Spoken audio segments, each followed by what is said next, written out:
Hello, everybody. Welcome to episode number 19 of the VonDubCast. Really special one for you guys today. Recorded it probably 2 weeks ago now, and that's the fun of trying to record as many episodes as I can and trying to keep them scheduled 1 or 2 a week. That I start to get a little bit behind on them. This was recorded a little bit with a bit of gap, and it's nice. Sometimes it's good to be able to reflect on them before they go out, but also it's kind of tough sometimes because you talk about things and then a lot can change in 2 weeks, and you remember everything right after you recorded and just, oh man, did I say that? And I say that, oh, that's being pretty vulnerable on this one. And then you wait 2 weeks and it's like, man, I remember being concerned about some of the depth that I went into in this podcast, but I can't specifically say what it all was. But that's just the fun of trying something that has this level of vulnerability. And for all those times that I felt vulnerable, I know that Kathryn, my guest today, was even more so vulnerable herself and was willing to take this podcast to areas that I probably wouldn't have gone to myself, even if she hadn't kind of shown me the way. And I feel like that was very helpful, and I need to take that step. I think it's very important to be vulnerable and to be honest, but sometimes you need somebody to kind of walk that road with you just to make sure you have that comfortability to go somewhere. That I feel like going past this on podcast after this one that I've already recorded, I felt like since I had already gone down a few more layers of vulnerability, that it wasn't so scary to do it again. And I think that's what this is all about, is just kind of, pushing your limits and getting a little bit uncomfortable. And then the next time you need to go there, because that's just where the conversation went, instead of, there's times where the conversation naturally flows towards areas that you don't feel comfortable. And you can either do one of two things. You can dive right into it, or you can back away. And a lot of the time it just is up to the guest of if they want to go, one way or another. I try to, be of the idea that I want to be willing to go wherever the conversation goes, and just even when it's scary sometimes, just kind of that is what I'm signing up for with this. And that's what the best podcasts are, is when people are willing to go to those places. So I can't say thank you enough to Kathryn to being open to going to these places, and when I take it a step past where I'm comfortable, and then she recognizes that and jumps right in and shows her own or examples from her own life that take it even a step further, and encourage it and show such grace navigating regularly taboo subjects. And just as much as in the fact that she was willing to read her poetry, you'll hear at one point in the podcast we talk about some poems that she's written. I asked her if she would read them, and I thought she would, if she was willing to have them read at all. I thought I was going to read it. I'd kind of done a little bit of preparation before so that I could read it to the best of my abilities, just because I was really blown away with the amount of emotion and feeling that her poetry has evoked in myself. And I just think it's very well done. And she was willing to, read it herself, talk about it, get in depth. And I think something like that is one of the most vulnerable. Just writing poetry and not even showing anybody is a vulnerable experience. Being able to put that out to the world is one thing. And then to be able to read it and have a discussion about it is just such next level groundedness and being in touch with who you are that is so scary to me, and somewhere that I hope to be. And I think in some way this podcast is my version of that poetry. And this is showing my own vulnerabilities, but just to have such a concentrated version of it in the form of reading your poetry and then discussing it after. I couldn't believe that she was willing to do that. Well, I could believe it because she's a pretty special person, as you guys will hear, but I was just really excited about that, and just the depth that it allowed this conversation to go to, and the comfortability it created in myself to open up some things that I had maybe been thinking about and probably wouldn't have shared on a podcast with just anybody else. So I think that is one thing that I was very happy to see, and it really felt like it carried on past this conversation. I'm hoping that in the next couple podcasts after this one, you guys see that too, of just another level of comfortability with certain subjects and certain depths of vulnerability to go to. So we discussed lots of really interesting things. Like I said, poetry, masculinity, growing up, what else, self-love, accountability, all these things. And it was just such a cool podcast. It went to so many different areas, and I just had so much fun recording it. And that's kind of what I was saying earlier. Sometimes it's nice to be able to reflect on these podcasts and have a few weeks of other ones booked up to release as they go, so you get to them. But then there's one, I remember right after I recorded this one, I was like, oh man, I don't want to wait 2 weeks to record. I want to release this right now. I was just so happy with it and so excited. So this is one I've been sitting on for a really long time, and well, a couple weeks, not a really long time, but it felt like a really long time, I guess. And I'm really happy that you guys are going to get to experience it, and I hope you guys get out as much as I got out of this conversation, because I feel like this was one that really stuck with me for days walking past, and I just learned so much about myself. And this very similar to the David Akinnon interview, if you guys listened to that one a bunch of episodes ago now, but I just felt like that was in a very similar way. I learned so much about myself doing this interview here, and I really appreciate that. And that was what I was hoping to get out of these, is hoping that not only is it providing a, interesting content to be listened to, but that I'm personally going to get something out of it, and I'm going to learn out of it. And this one I did for sure, 100%. There's no ifs, ands, or buts about this one. So yeah, I really hope you enjoy it. And like I say on all of these podcasts, if you could do me the favor, go follow the VonDubCast Instagram and Twitter. I'm going to say that every time. If you guys could do me that favor, it really helps out. I know I'm not a big social media guy. You guys very well know my thoughts on it, and that I don't think it's a very good thing, but it's important. So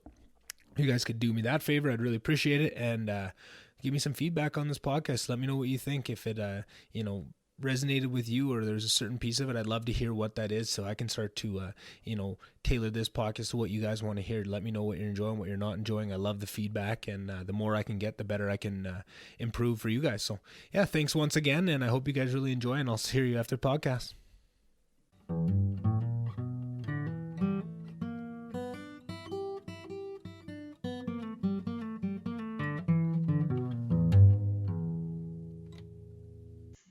Awesome. Okay.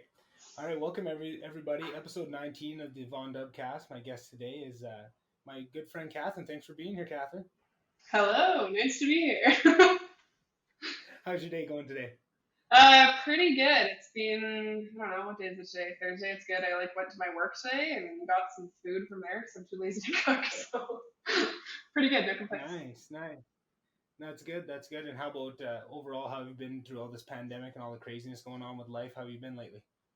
I'm gonna be really frank. It's been a lot of ups and downs. I think if anything, the pandemic has just kind of shaken up your normal routine and way of doing things and kind of expectations for life. So it's definitely been a bit of an adjustment, but I mean, it's nice that things are gradually going back to normal. And if anything, things are going to be different after this, and I think in a lot of ways for the better. So, yeah, I don't know, all over the place, but good overall. That's good. Have you been doing anything extra for your own mental health, for your own sanity, to keep you sane through all this stuff? Have you been trying anything new lately, or just sticking with old things that have been working for you? I got kind of lucky. The beginning of the pandemic, I started studying for my licensing exam, which I just wrote last week. So that actually took up a lot of my time towards the beginning, which kept me sane in a lot of ways, because it was something to kind of put all of my time and energy into. But now that that's done, it's kind of interesting because I have a lot of time on my hands. I was honestly studying for most of the days every day. But I start a job in the next couple weeks, and then, I've come to terms with the fact I'm a very creative person, so that's also kept me busy, just random writing and drawing and whatnot, which is, between the two, it's been enough. But the first 6 months were filled with studying, so yeah. And what was that licensing exam for? I know we've talked a little bit about it, but just for people that might be listening, what was the exam for? Okay, so I'll give you kind of the good explanation. So basically, I just finished my master's degree, and I'm working to register as a psychologist. So basically, that process, it's quite extensive. So the first part is you get registered as a provisional psychologist, and then in between that step and becoming a registered psychologist, you have to do a bunch of supervised hours. You have to do a exam that's based on the ethics side of things, which I haven't done yet. And then you have to do the EPPP, which is the exam that I just did. So it's basically any profession that's related to psychology. I'm pretty sure even psychiatrists write it and stuff. But it covers all of the different disciplines. So kind of the more biological side, I had to study all of the medications and diagnosis stuff, and then organizational psychology, so the business side, literally covers everything, and it's a PhD level exam, so I really psyched myself out. But yeah, so it's just a big, massive exam. It's 4.5 hour thing. Kind of my rite of passage, as people call it, for my job. So yeah. How does it feel to be on the other side of that? kind of surreal. Like it's a little weird because like Yeah. to be honest, like I started applying for jobs in, oh God, I want to say probably October of last year, and I wasn't even registered, meaning I wasn't even that eligible to get a job until February, and then the pandemic happened. Mm-hmm. But a couple of my friends that Oh I was in no. school with, like they got jobs, so I was really Mm-hmm. having a hard time kind of beating myself up over where I was in things. But at this point, I'm the only person Mm-hmm. I know that's written this exam, so it's kind of like my checkpoint of like, okay, like you're not fucking everything up. like, like it kind of just like grounded me and like, okay, I'm actually accomplishing shit, even if my path is different than everybody else's. So Mm-hmm. yeah, it's been like a good thing, and I spent so long doing it throughout COVID. It's kind of nice to be like, I did something during COVID other than like Yeah. baking and sleeping a lot. So It's funny to hear that from so many people that have done big exams or big people whose journeys culminate in one big test like that. You often hear that from them. It just doesn't feel real right when you get out. It almost takes like a month or 2 months for you to decompress from all that stress that you put yourself under just to get to the other side and to feel those feelings that you expected to feel. And I think that's scary for some people to get on the other side because you build up the test or whatever it is, you build whatever it is up so much that when you get to the other side, you're kind of fantasizing about the feelings that you're going to get, but your body isn't prepared to feel those feelings until you've decompressed. And I think that's a big trap people fall into, but it's so funny to, you just hear it from everybody. Did you feel any of that when you came out? Did it feel how you expected to, or was it different? totally. Well, yeah, I definitely agree with that because I think you put so much like more than anything like time into these Yeah. things, and then it's like one moment where it's like, oh yeah, it's done. So it's Mm-hmm. kind of like so much energy and time and hours behind something, and then it's like a single Mm-hmm. moment, and then we put so much pressure on this specific moment where we expect to feel relief or excitement or whatever your emotion is, and it's Mm-hmm. realistically as people we can't feel this magnitude of emotion in a single moment. So I think it's more so over time kind of recognizing like what we've put in. And I think, I don't know, I'm a huge perfectionist, so I think when you expect to, we put so much pressure into like one specific thing, you, Yeah. it's not disappointing, but you have to realize like the excitement from something is actually spread out over all of these different moments where you recognize what you've done. So yeah, I mean, Yeah. it's Yeah. definitely not what I expected, but better in a lot of ways, I guess. But yeah, Yeah, and it comes with time. I think another big piece of that too is when you do, if it's just using the test as an example, when you finish that intellectually, you know you're on the other side of it, but no one tells your body that, and your body's so used to what you've been putting through, and as you ramp up for a test, it's more pressure, and I need to study, and it's hard to jump out of that realm. I found that whenever I got over a hump like that, my body was still ready. I felt almost guilty just relaxing and trying to enjoy my time off because you feel like, oh, I should be studying, I should be doing this, I should be doing that. And definitely my sister, when she finished her master's, because she was just nose to the grindstone for her entire degree, barely did anything fun, was just always studying very much the same way, very perfectionist, and wanted to make sure she's done everything. But when she finished, I was just expecting the same thing, just happy and everything. It took her almost a month just to decompress and get her body to realize that it doesn't need to be in fight or flight anymore, and it can kind of decompress and take stock of where you are in life. And I think that's so funny. You don't realize how caught up in a moment you can be, right? When you're looking forward to that moment, you're almost caught on that moment. You're in a loop of what you're doing, and then you almost, it takes a little bit of time for you to shake yourself out of it and reevaluate. You almost, it's like coming up for air when you've been swimming for a long time. You kind of look around and realize where you are, and you have to, take in your surroundings and reset. And then that's when I think some of the better feelings that you really build up on the front side of it, those start to make themselves apparent when you get to the other side and you decompress, and you can look back, like you say, and be proud of those the work you put in, and where it's gotten you and the path you've gotten to. So I think that's just amazing, and it's so cool to hear someone pursue psychology, because it was always such a big part of my life. My mom was a psychologist, so I grew up with it all the time, right? She, and I did that's not know anytime that. yeah, no, I think that's I think that's funny because I never really put too much stock into that, just because I was always got told I look like my dad, I walk like my dad, I sound like my dad, and I followed him into Mhm. business, and that was kind of always my thing. But I think a lot of my mom is in me too, and I like to help people, and I like to be there and to psychoanalyze and to help people through their problems, and to look into where traumas come from, and to grow past them, and to find where they are, and not let your past control you. And that's so much of what I enjoy. And I found that that's a big part of this podcast, just being able to talk people through things, if they're willing to talk about it, I love to be that person for those around me and for friends. And I think that was a big loss for me when I moved away from my kind of support group and my friends. It was a lot of them supporting me, but I got a lot out of helping support them. And when I moved away, I don't think I realized how much I personally get out of helping others in that way. I think that doing this podcast has really made me realize that, because when I've had that brought back to me, where I can get on a call for 3 hours and talk to an old friend and re-catch up and kind of evaluate how their life's going, then talk to them after and, see where they are and if I can help in any way. And I just, you don't realize how much you get out of something until you almost lose it and find it again. Everyone always says until you lose it, but even sometimes you don't realize what you've lost until you're, a couple months later, man, I don't feel completely as happy as I used to, or there's something missing. And then you kind of realize, and you have to do that deep work, because it could be a million things. You have to, find out and do some investigation and ask some tough questions to find out what that is that you're missing. And I think that is a really cool goal. So did you always want to be a psychologist, or was that something you changed midway through school? Because I feel like I would have remembered that, or brought up that my mom was one when we talked all the time.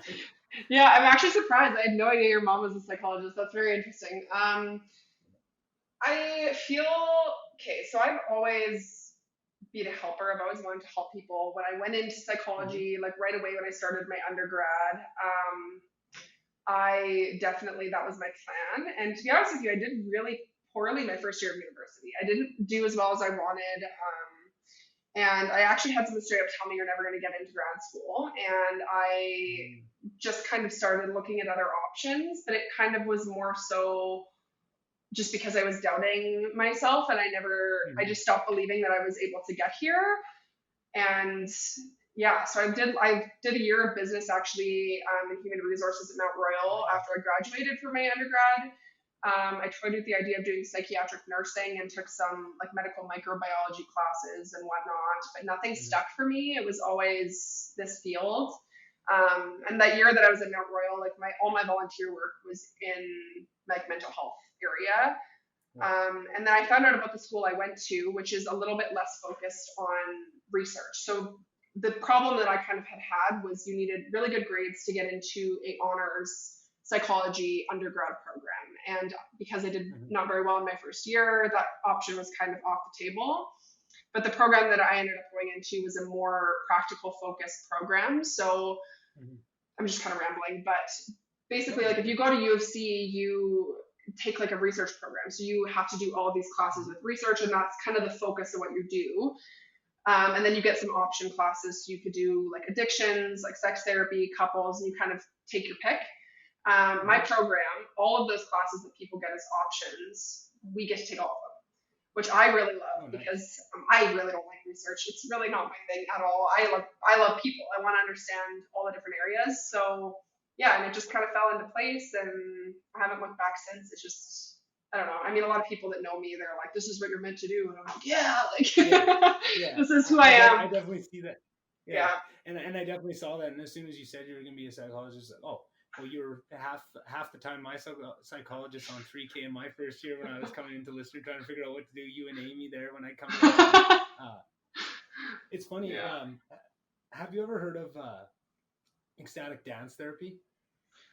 I've heard of it, but I don't know necessarily the details of the therapy, but that just sounds like who I am as a person. Exactly. That's what I was thinking. I was like, oh man, this is definitely, if you haven't heard of it, this is going to be your new specialty. But it's just, and again, I'm not an expert in it. I've only, heard it peripherally, but it's kind of a therapy where they take people and just try and get them in touch with their body. It's less about dancing. It's more about movement and, just getting in touch, falling away from, what people are looking at you and just getting in touch with how your body moves and just not taking away the embarrassment from it. And it's showing some really positive results. And I was just thinking back, it made me think to all the times on 3K with you and Amy doing our stupid dance parties on it, and just how much that helped. And it opens you up to be who you are. And it's such an important lesson in not caring about what people look at you like. And it seemed like I would learn that lesson a little bit when I'd be hanging out with you guys. But as soon as any of the boys from 3K came home, they were on the floor. You wouldn't catch me dancing. I wasn't doing that stuff, right? Because I was still very sheltered to that, and it was very nice to have kind of an outlet with you guys to be my wacko weirdo self. You probably saw it more than most others because you're a closet weirdo, less closeted than me. Maybe you're more of an out and about weirdo, but it was very nice to have that. And it was funny years later to hear about this as a therapy style, and then to think back like, oh yeah, I went through that, right? And then another big moment for myself was in 2017 before I moved to Grand Prairie for this job. I went on a trip to Europe for a month, and it was the first time being out on my own completely. Like I didn't travel with anybody. I went on a Kentucky, so there was a tour group that was with me, but I didn't know anybody on it. And same thing with Lister. Like it becomes your family after a couple of days. You're with them all day, and it becomes very quickly. But I found that on that trip, I finally started, because I was always dancing. I danced all the time when I was a kid, like, but it was very much where we grew up. It was not very cool to dance, right? And it was always like I was very self-conscious about it, and I always had a ton of body issues, like top to bottom, still do very much so, but I have done a lot of work on them.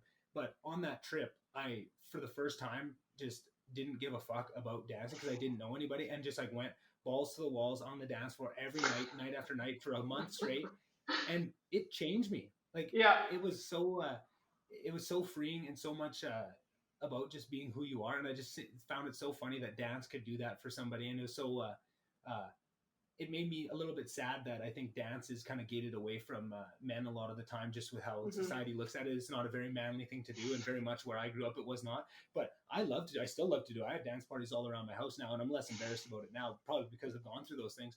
But you growing up dancing, I just wonder, did you ever see what dance got to do to you or for you, or were you too close to it because it was so much a part of your life, it was hard to see what your life would be without it?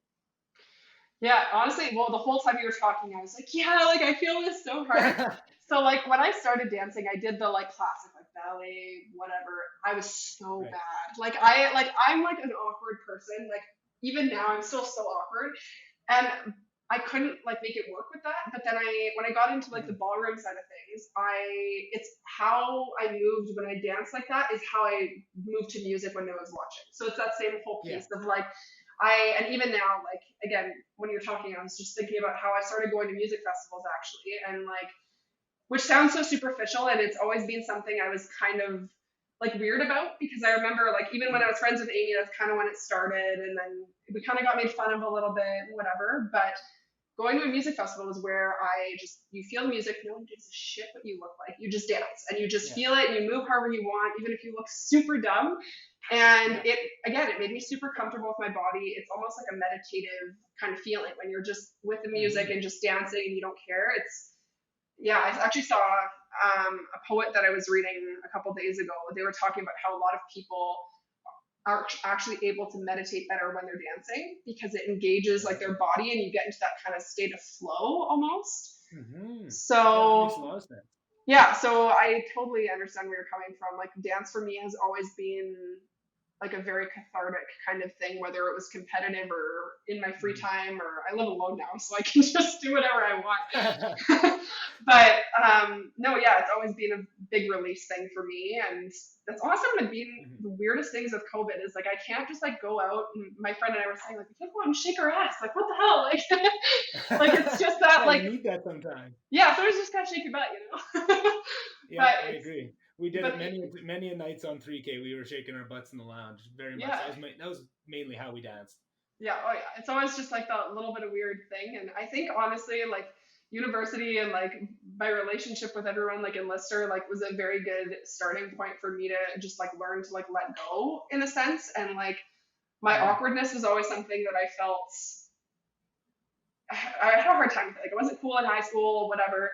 But then the second I started like owning that as part of who I was, and now I just so much I'm like awkward as fuck. Like, what are you gonna do about it? Now it's like a cool part of me that like makes me confident in a way.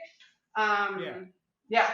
Hard to explain, but I feel like it's kind of and from my point of view, Kathryn, coming in, it seemed to me, obviously I don't know your story, and I just met you and we both got to university, but you seem so much further down that path towards being true to yourself and letting out some of that weirdness, because I'm super weird dude, right? Even on this podcast, and that's something I've been struggling with the last couple of months with this podcast. It's been so much about the intellectual side I found, and it's been really heavy on that, and I'm trying to get on more of my goofy friends to pull some of that out of me, because it is a big part of who I am, but I don't show it as much as I probably could.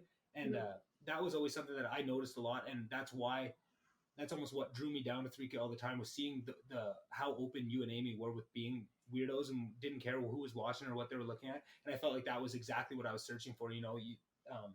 I make the analogy to someone walking through the desert, right, and you find water. It's just like, oh, I didn't realize how starved I was for like the weirdness of that, and I feel like it was something that it was okay when you were little enough, and then it got to an age where it wasn't okay anymore. And I feel like even friends that I would be weird with before, just less and less time, and every once in a while you could find the right weekend and the weirdness, but then everyone starts drinking, and that turns into the outlet where once you start to drink in grade 11 and 12, you stop just doing those weirdo sleepovers and stuff on the weekends where you stay up late and just be the weirdest people.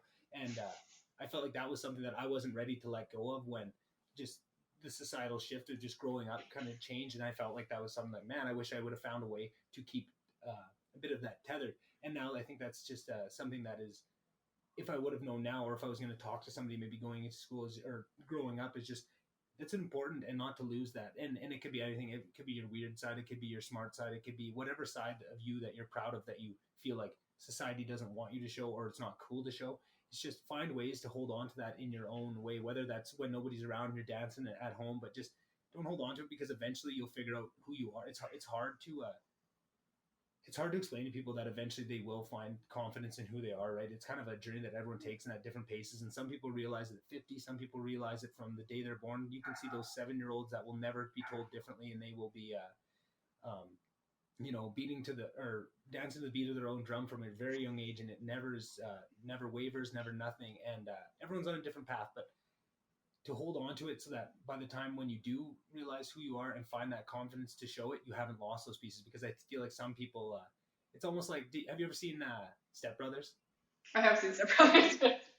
Yeah, I was gonna say I'd be very disappointed. Yeah. The dad at the end, he's talking about like that T-Rex and how he always wanted to, his parents told him to go get a job and be a doctor, and then eventually he'd go back to it. And he talks about how he lost it, and when he became a doctor, he couldn't go back to it. I feel like that's lots of people, and then that's a heavy burden to carry throughout your life. Or by the time you get to the point where you're comfortable enough to show it, your responsibilities mitigate you from taking full advantage of it, right? Like, maybe by the time you get comfortable enough to go dance like nobody's watching, you're 40 some years old, and you have a family, and you can always find time to go and dance for sure, but maybe not to the same degree. And maybe you can't go to the same concerts and the same travel the world to go follow a band and dance like an idiot.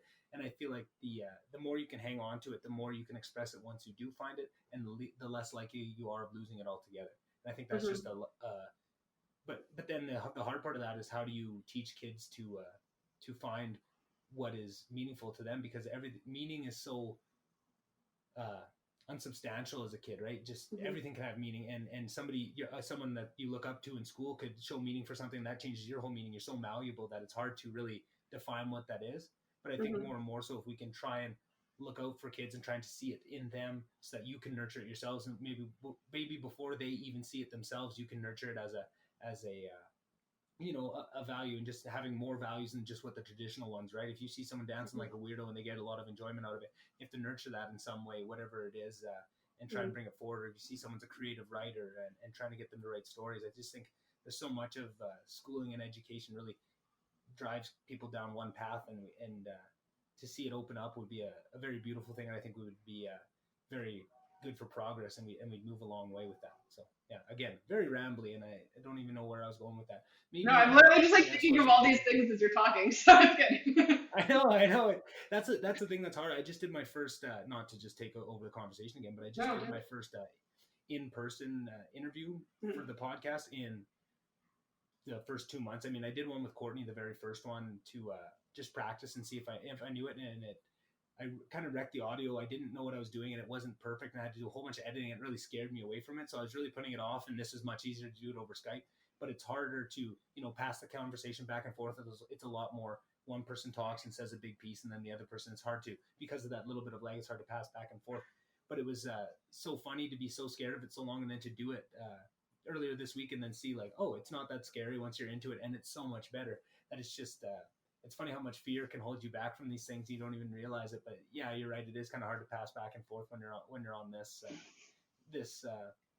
whatever you want to call it, this technology. Yeah. But, you know what though? I do like that you can get like somebody's like full thought though, because I think in person, like I 100% interrupt people. Like when someone's on a roll trying to think of something, I'm like, yeah, I'm gonna get in there. But I like being able to still hear like somebody's cohesive like story of what they're trying to say.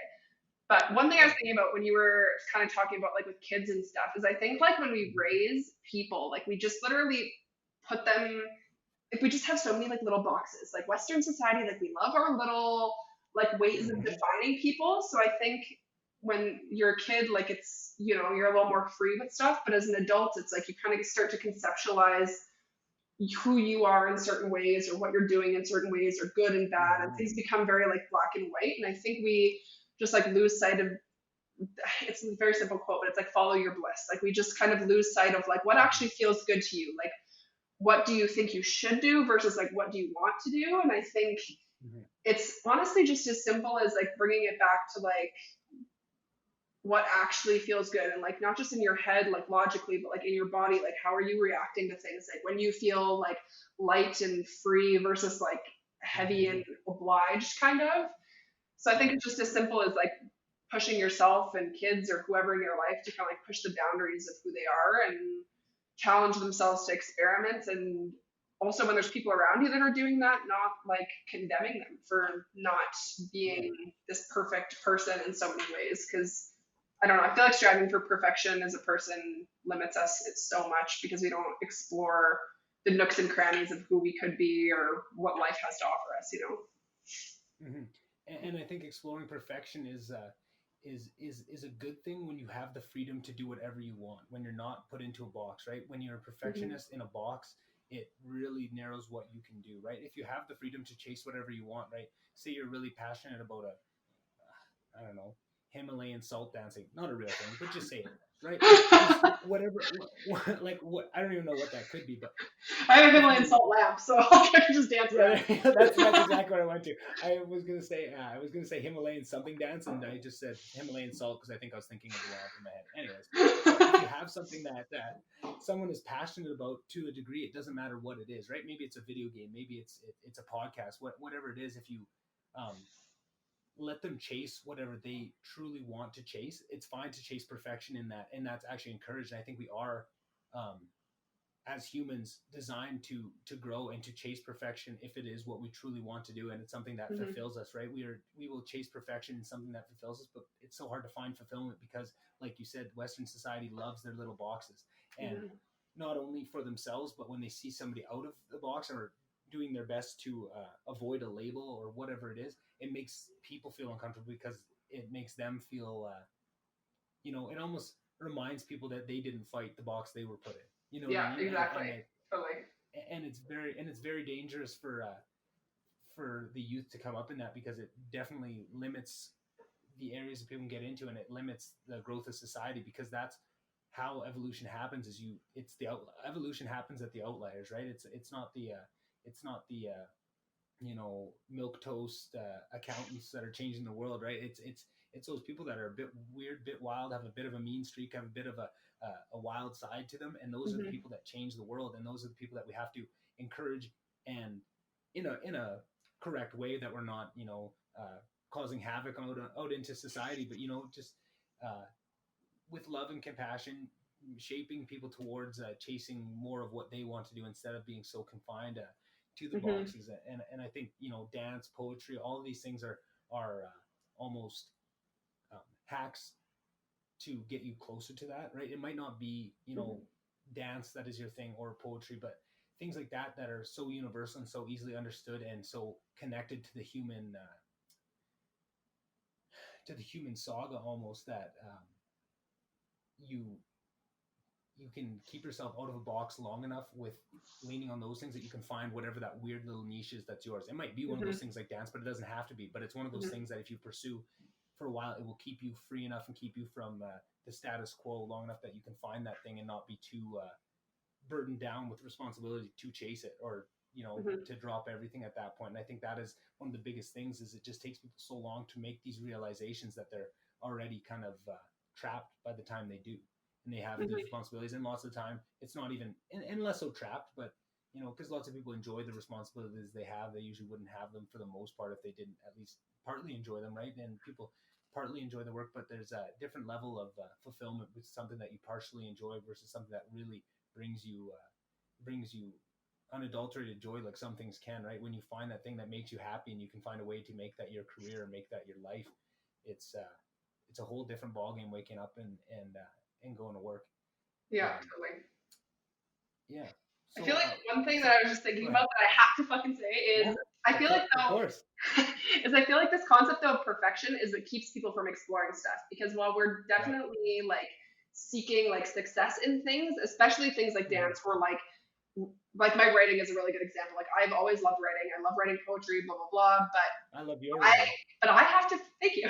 But I feel like you have to get super comfortable like with failure to push the boundaries of the box you're in. Because when you get Yes. comfortable doing things a Yes. certain way, it's usually because it's easy to get success in those things. Like at school, once you're getting good at getting good grades, great, makes you feel good.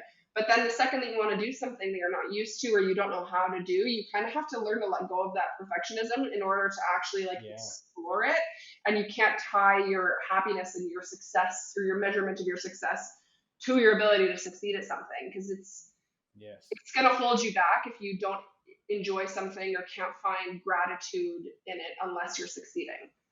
And like those people that those people that you were talking about that like push the boundaries that are maybe a little mean or whatever, it's because they're not fitting in that box. They're not pleasing everyone. They're going to piss some people off. They're going to do things the wrong way, but they're going to make change because they're not so settled on making X go to or A go to B, A go to Z without I don't know. They're doing things differently. That's no, and I think you're exactly right. I think perfectionism is a lot of times people's excuse from actual pursuit of something meaningful to them, right? If it's and I think a lot of that time that manifests in people that want to be famous, but they don't want to be famous for anything, right? And I think that manifests in people that want to be rich, but they don't know it doesn't matter how they get there, right? If money or fame will never make you happy if it's not tied to something that made you happy on the route to get there. It's all about how the journey to that end made you feel and what that did inside you and what lessons you learned as it brought you there. And the lessons you're going to learn doing something that you love is a lot better than the lessons you're going to learn the opposite way, right? There's a lot more suffering in some paths over others, but it's an easy suffering, right? It's the easy way out a lot of the times. And I think that's what that's what people, instead of pushing the boundaries, there's an easier way out is just to fall into one of those boxes that everything's trying to push you in, right? Why try and push the limits when everyone around you is telling you to fit into this box? A lot of the times that's the easiest way out is just to fall into it, right? Or to pretend to fall into it. I think that's a lot of times what lots of people do. I think that's what I did for a long time, which is pretended to fall into the box, right? I think I did that when I went to school. I would pretend to fall into the box, and I'd definitely buck the trend as much as I could, but I'd find my times where I could pretend I was the perfect little student, and I'd go to it, and then same thing in university, and then same thing graduating, right? And then at a certain point, you can't be satisfied with the degree to which you are bringing your full how realized your potential is, and how many of the sides that are important to you are you showing in your everyday life, right? Is there a huge piece of you that only is shown within the halls of your house and you have no other outlet in your day-to-day life? And there's a time where you just can't be satisfied with that, right? And I think I was getting a little bit unsatisfied with the sides of myself that I was showing, just with work and with the relationships I had. And I wanted to start this podcast so I could show, my more intellectual side. I could show my goofy side. I could show my, vulnerable side. And I think that was one of the biggest ones, of the vulnerability, because that was something I suffered with my whole life, was being open and talking to people, right? If you talk to any of my past exes, you'll probably find out I didn't like talking about anything. And that's a big part of who I was just that of not wanting to talk about anything. And I think that's one of those things is if you can find outlets that you can show those sides of you and start to develop them, now you're developing on each level instead of just, right? If you just show the one side of you at work and that's the only thing you're only developing one side, and you're going to become unbalanced. And that starts to be felt eventually, and you can feel that imbalance. You might not be able to notice exactly what it is, but you just feel like something's getting out of whack, and you have to find ways where you can realize more of who you are, and bring more of yourself to the table and more of yourself to the world. And that's very scary. I think that might be one of the scariest things you can do, especially when you've gone a long period of time hiding it from the world, and to then bring it out and be scared of how people will react.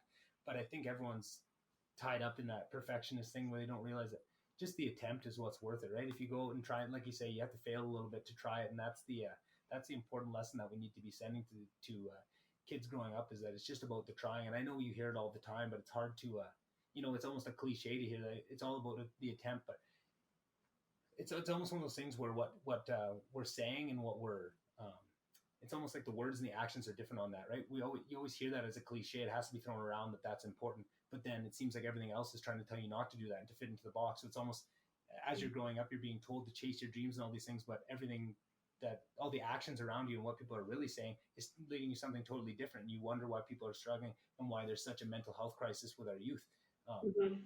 When you're being you're being mixed message to all the time, right? Like, yeah, not to mention all social media and that stuff on top of it, but it's very confusing, I would imagine, as a kid coming up in this age to, be told so many of these things and thinking they might be on the right path and then be told something completely different the next day. And yeah, it's very, very interesting to me. And I wonder, has that something you thought about, if in just with the field that you're getting into of those kind of issues and what you're going to be seeing, because the people who are going to be dealing with on the forefront of those issues over the next couple decades of the people growing up that, have had a cell phone from the time they're 7, and they're going to be, 18, 19, 25 in the next couple of years. And it's going to be the psychologists that are seeing them. So is that something that you've thought about a lot?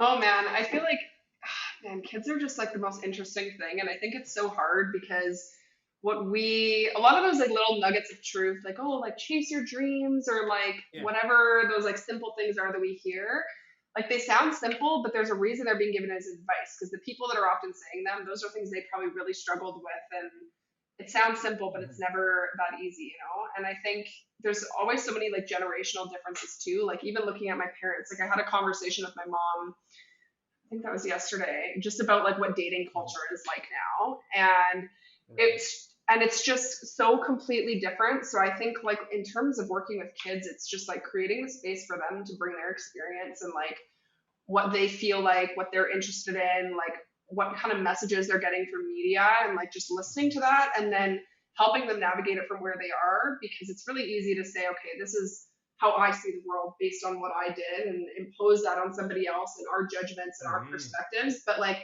even people that are 5 years younger or 10 years younger, like they often will see the world completely differently, or even just person to person, right? You see the world very differently. And I don't know. I think it's challenging no matter who you are or how old you are to navigate such a structured society where we're given advice or told to do this or whatnot. But Mm-hmm. I don't know. And I think too, like a lot of the younger generations, like they were kind of at the cusp of it. Like they're kind of growing up at that point where they're like, oh, the way that our parents or their parents did things is not working anymore. Like you can't buy a Mm-hmm. house at 22 as easily. You don't get one job right out of high school and then keep it for the rest of your life. Like the path of the world is a lot different now. So it's, I don't know, it's just confusing, and a lot of supporting people as they try to navigate it, because I don't think there's one right way to do it, you know, if Yeah, that makes there's sense. definitely not. And I think something that no, it makes complete sense. And I think something that kind of occurred to me as you're saying that is, I think a lot of times, what we think we're saying to kids is chase your dreams, but what we're really saying to kids is chase our dreams. Mm-hmm. Because the dream, I think it's just a matter of, with how fast things have progressed in terms of just human progression and technology and all these things, and what somebody's dreams are, is that we're so separate. It used to be that if you went back 100 years and you looked at a kid's dreams compared to what their parents' dreams were, you were, even though there's a 20 to 30-year age gap at times, 40-year age gap, the world hasn't changed at such a rapid pace that you're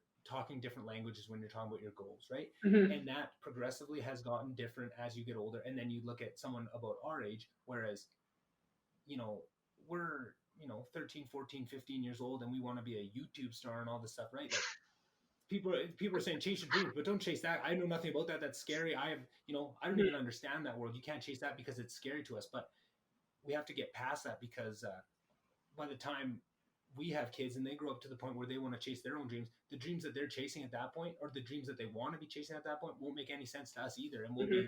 be those cross. We'll go, well, don't do that. That's you'll never be successful, right? Because it's scary, and you always want your kids to follow a safe path, right? You want them to be successful and you want them to be happy, but you don't want them to suffer, right? And a lot of that time you end up Mm-hmm. pushing suffering onto them because you're scaring them away from these paths that they might see that you might not even see, right? I'm sure there's millions of parents around the world that are kicking themselves for from stopping their child from trying to stream video games on Twitch, and now that they see what a giant industry is grown into, and these people that Mm-hmm. are, with a year or two of hard work in high school, they're putting in and they're making thousands of dollars a month, and they're thinking, man, if I would have let my kids, maybe somewhat happy working at a job, and it's not like his life is bad by any means, but maybe if we were a little more free with him and trusted his views a little bit more, we would have gone to he would have been a little bit happier on the way he's got to the end goal, right? The end goal might be the exact same. It might be the same family, same dollar amount in the bank, and same house that they live in, but just the happiness that you in getting to that point is a lot different. And I think just leaning into that fear and just understanding that it's changing at such a rapid pace that you just got to try and be supportive as much as you can, right? And you're starting to see it now, where you see kids that are 12 years old and they're streaming on Twitch with their dads, and it's beautiful to see, and people that are starting podcasts with their kids and starting to chase these kind of dreams, and instead of saying, oh, maybe that's not, you could fail there. Yeah, you might fail, but let's try it. Just like you were saying with writing, you have to fail a little bit to get where you need to go. And I think that's something I was really curious to ask you about is your writing, because I've always been very impressed with your writing, and I always found it quite beautiful. And I think in the last couple of years, I've really enjoyed the art form a lot more. I think I have gotten more in touch with my more sensitive sides, and I'm more okay with feeling things when they hit. And a lot of that is through music, but also writing. And I just have questions about it, because that's something I just it's so scary to me, and I just feel like it's something I could never do, never go to that level of vulnerability of putting my words on a page. And just how long you've been doing it, what got you started, and what part does that play in your life? Oh boy, writing. So I feel like I've been a journaler for a while. Like when I was really little, I did it like kind of on and off. I'd buy a journal, do like 10 pages in it, whatever. And then I think, I don't know when it was, at some point in university, I started just like a private like Tumblr blog, like password protected, no one could see it. And I would just kind of, put the date at the top and then just write. And I noticed when I started doing that, I would usually be sitting in my bed with my laptop at like midnight, sometimes stoned. And like, I would just start writing, and it would like be like all the things that I was like feeling that were in my head would just kind of like make sense when I wrote them. So I kept doing it, and it was just for me and whatnot. And then I kind of started to read like the short form, like poetry stuff, just like on Instagram, where you see like the quotes and whatever corny stuff. And I just, when something like would resonate with me, sometimes I would sit with it and I'd think about it and I'd get something out of it. And it kind of gradually progressed to where my writing almost, I would read it and it kind of didn't seem as much like, oh my God, like today this happened. And it was almost insightful in a way. Like when I would read it after the fact, I was like, oh shit, like how'd that happen? So it started out just like really cathartic. And then I remember my dad has always been actually a huge supporter of like my writing. I don't, in very subtle ways, but I remember at one point I had started posting a lot of quotes on Instagram on my story, and I was like, I think I'm being kind of annoying. Like I just really don't want to like, I don't know, I don't want to be like that person who's just like, wow, she's like going through something. So I made a separate Instagram account where I was originally just gonna post quotes that I liked, and then if people cared, they could follow it. But it was just for me. And then somehow I ended up starting to actually like write my own stuff, kind of as like captions for these pictures I was posting, and they started out small, and then all of a sudden they were like, I was filling up the maximum amount that you could write in a caption. And it was the same kind of thing. Like it was just cathartic for me. But then as I started to post more stuff, I have had just a lot of people, and like I feel egotistical, but at the same time I have a lot of people who are like, I read your stuff and I see myself in it, and it makes me feel good. And same thing, I post a lot of music on the internet because people are like, I love this, it makes me feel good. So I'm like, well, it makes me feel good too, so here we go. It's a double good. It makes you feel good and it helps people feel good. Yeah, exactly. And then kind of more recently, I just have had a tough, I don't know, probably the last month has been like the roughest month. And I remember I sat down one day, and to not get into super personal versions of it, but I had asked the guy that I was with, like what he thought love meant. And I asked him this just kind of nonchalantly. I was like, what do you think love is? And then I sat there one day and I was like, well, what the hell do I think love is? Like I know like what I've studied about it, or like movies, but like genuinely, like what is this like powerful concept of love that we talk about, or I think about, or I counsel people to have, And then I sat down and I just started like every sentence of what I was writing with like love is something. And it ended up, I put it all together and I read it and I was like, shit, this is poetry. God damn it. It was amazing. And that's kind of what I was hoping we get to, because I've probably read that probably 5 times already, and I was Really? blown away by it.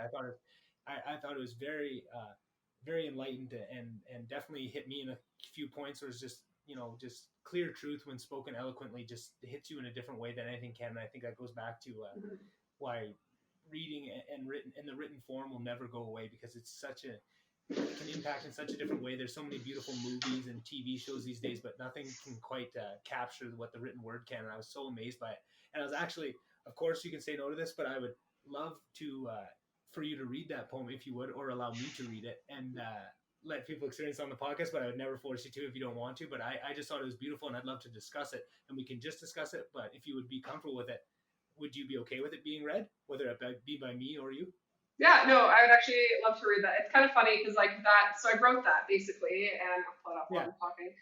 I wrote that and I just was having a rough go at it when I wrote it. And then I read it to my dad on the phone actually. And then I read it to my mom, and then I read it to one of my friends, and they all were just like, holy shit. I was like, oh, okay, great.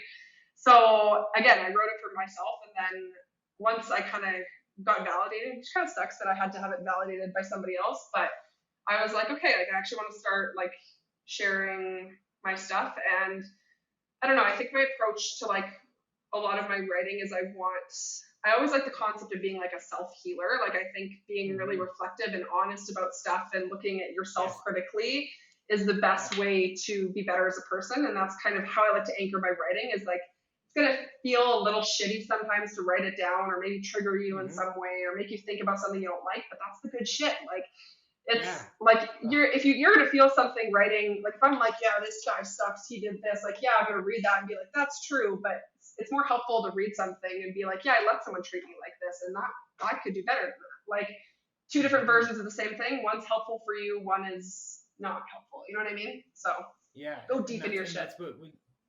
And that's been what so much of this podcast has been about, is trying to get that message, exactly what you just said, that message across. But the most important part is doing the own work and asking those tough questions of yourself and trying to move past. And that's why I think I connected so much with this poem, because I feel like that is so much of how I view the world, that I feel like my ideas of love are so similar to yours, because I do think of them that way. And I think a lot of the realizations that you've come to by asking those tough questions about yourself and how you look at love is kind of the same methodology to where I've gotten to with my kind of outlook on love. And I think that's why I so deeply connected with it. And I think people that do the work on their own, why so many of them connected with it as well. So I think that's what maybe partially what's so powerful about it. Cool. Okay, so you want me to read this now?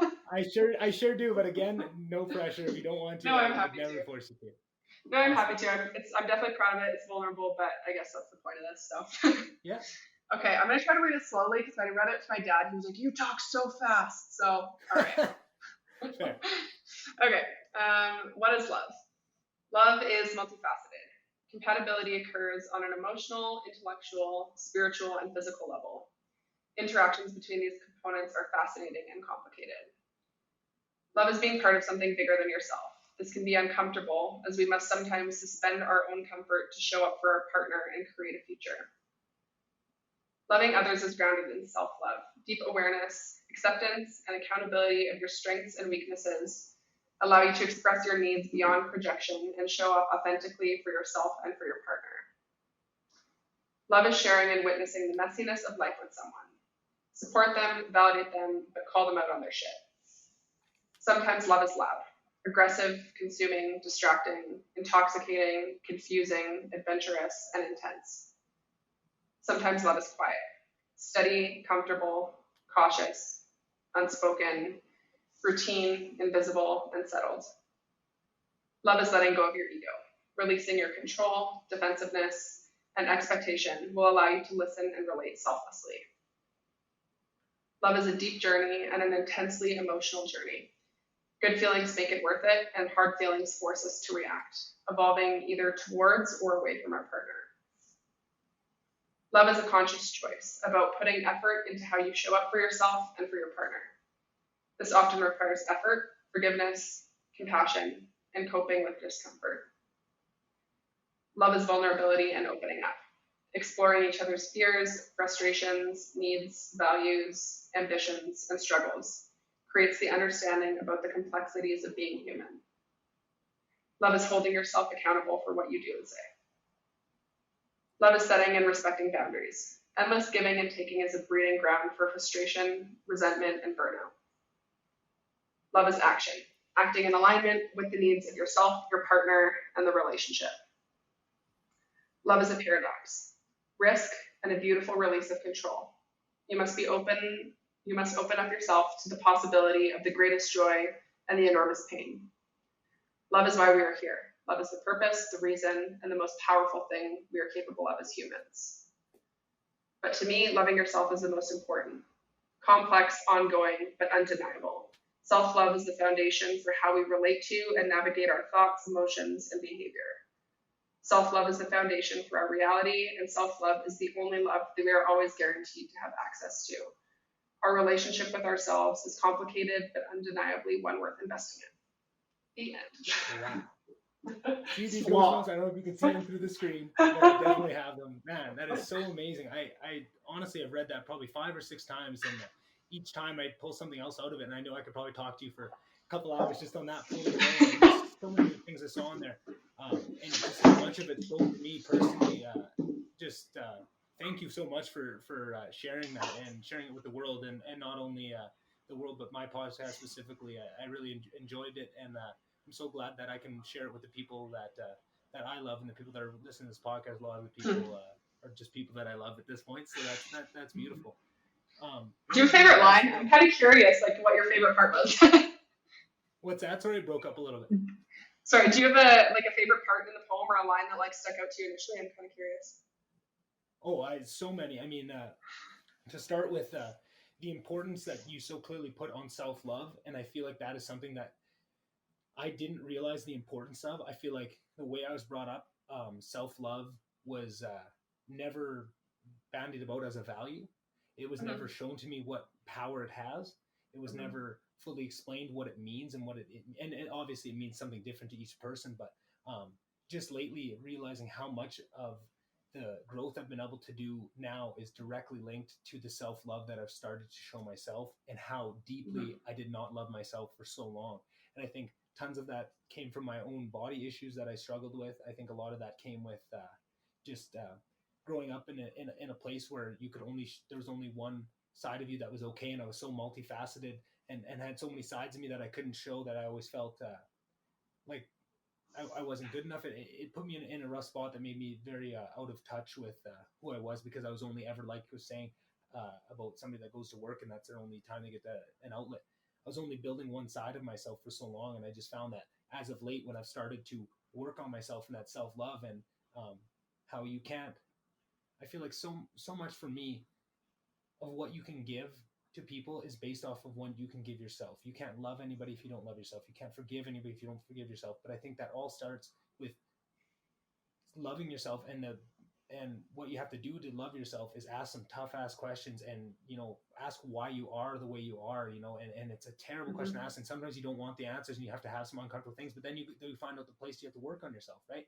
And I know I do this all the time, and I always did, and I think I used to think I would do that kind of exercise, but I would just be scraping the surface, and until the last couple of years I never delved down a couple more layers deep, and found really where a lot of the things that my personality is based, and where they come from, and why I am like the way I am, and being able to forgive myself for the things that I don't like in myself now, and to appreciate the things that I do and what makes me special. I think that really opened me up to loving myself, and then I've seen that how I can react to other people. I'm so much more okay with being vulnerable. I tell my friends I love them all the time, which was something I would never do when I was younger.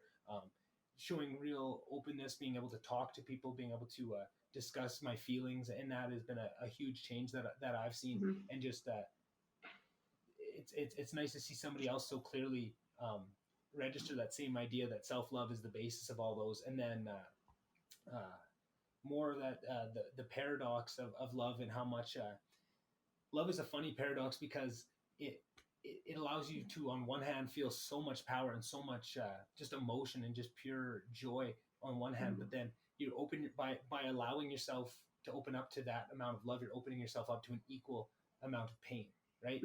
It's like buying a dog, and some people say, I'm never going to buy a dog because I know I'm going to fall in love with it. It's only been alive 10 years and I'm going to lose it. And it's going to be the hardest thing I had to do. But it's about that journey. And it's very similar when people talk about having kids. It's you are creating such a vulnerability in yourself that you're going to have to walk through the rest of your life, or until something changes where they're not in your life anymore, with that vulnerability out on your sleeve. And with something like a child or a significant other that's public, you're walking through the world with everybody around you has a clear shot at how to hurt you, right? And everybody has it, and you're pretty much taking your heart out and putting it on your sleeve and allowing people to, if they wanted to, if they were, mean spirited, they could do that. And I think that's what scares so many people away from it. And I just thought that was beautiful how you summed up more of the paradoxes of love, but that one is the one that stuck out to me. And just that it was nice to hear somebody else think of it in that paradox, because I feel like it's such a powerful emotion, but nobody ever talks about the other side of it, the things that come with it. And I think that is so much of what makes love so special, is that it's so powerful. You'll give up those things. It's a vulnerability that you're adding on, right? Just like having kids, you're going to love them more than you love yourself. And if it came to it, you would give up your life for those kids, right? And that's that vulnerability that allows you to experience that much feeling, right? Everything has a cost. Nothing's ever for free. Everything has its counter benefit. But I think with stuff like love, we never want to look. It's almost taboo to look at the other side of it. And I think unless you do and be aware of the underside of that leaf and the warts that can be on it, you don't know the full scope of what love is, and you can't love fully, right? And I feel like that is it all. That all ties back to loving yourself and doing that work to get you to the point where you can love yourself, and that will allow you to the rest of this. And so how does that land? And maybe I'll just give it a couple more reasons. I'll find some more points, because I'm telling you, I could literally sit here for an hour and talk about this poem with you, because I did so many points of it just jumped right out of me. Oh, no, that's fair. Love is bigger than yourself. Uncomfortable. Oh, suspend your comfort to show up for a partner and create a future, right? And that's so much of it is in a relationship. So much of it is understanding and being true to yourself, so that you're not the things that really matter to you, and the things that you would be really mad at yourself if you gave up for another person. You have to really work to understand those, and then find everything that isn't, and be able to compromise. Find those certain key things that you can't compromise in yourself for somebody else, that need to come first. That's probably your mental health, that's your happiness, that are these things that they shouldn't want to compromise anyway. But finding everything that isn't that, or isn't directly tied to that, and being willing to compromise. Doesn't mean you have to compromise on it, but have the willingness to compromise for that person. And it's all also, and vice versa, your partner should have that in them to do that back to you. And I think that was very beautifully summed up in there. And I feel like I'm just summing up your whole poem and what it's about. And I feel like I'm just no, it's interesting though to hear you talk about it, because I feel like it's like everyone reads into things too, like in the way that speaks to them. And that's also why I love poetry, because like for me writing this, like every line is kind of related to something specific for me. So it's just interesting to hear someone else like reflect on some of this stuff too. And like, I think what you were saying about like the paradox in the self-love, I think that's super, super important, because if you go into a relationship and like you're really afraid of the idea of losing someone, that's not love, that's attachment. That's you clinging to something and to somebody else. But if you know what you're bringing to the table, you know who you are, you know what you value, you know what you have to offer, that loss is almost less scary in a way, because you're not losing yourself in the process. And if, for example, let's say somebody breaks up with you, you're like, well, they don't want to be with me. Why would I want to waste my time and my energy on somebody who I'm not exactly what they want? And I know who I am, and I love that. So like, that should be somebody who is with me should love every drop of who you are, the messy parts, the clean parts, the loud, the quiet, the weird, the not weird, you know? And like, at the end of the day, when you sit there and you think about like the type of love that you want to have, like you want to have all that shit with someone. You want to have all the weird parts of yourself represented in the relationship. Yeah. So, but it's hard to get to that place too, because in order to really sit with yourself and be like, take me or leave me, you got to see all the nasty, awful parts of yourself too. And it's not comfortable. It's not easy, right? And I think that's where like I obviously, mainly what I want to work with is couples. And I think that's where couples get into a lot of trouble, is they can't look at themselves as critically as is necessary to have a very, very, very healthy relationship. And they get defensive, and they don't truly listen to their partner because they're too busy being like, well, I don't see myself like that, to take a knee and be like, I know I'm not like that, but it's affecting you like that. Mm-hmm. And it's a lot more complicated. Relationships, like just because someone sees something one way and the other one sees it another way, you're both right. Like, Mm-hmm. and it doesn't make your character less. It's just, vantage points of the same situation. Because being a hurt person is very complicated. Yeah, no, for If you sure. make it, right? But it's easy. It's more Yeah, fun if you make yeah. it complicated.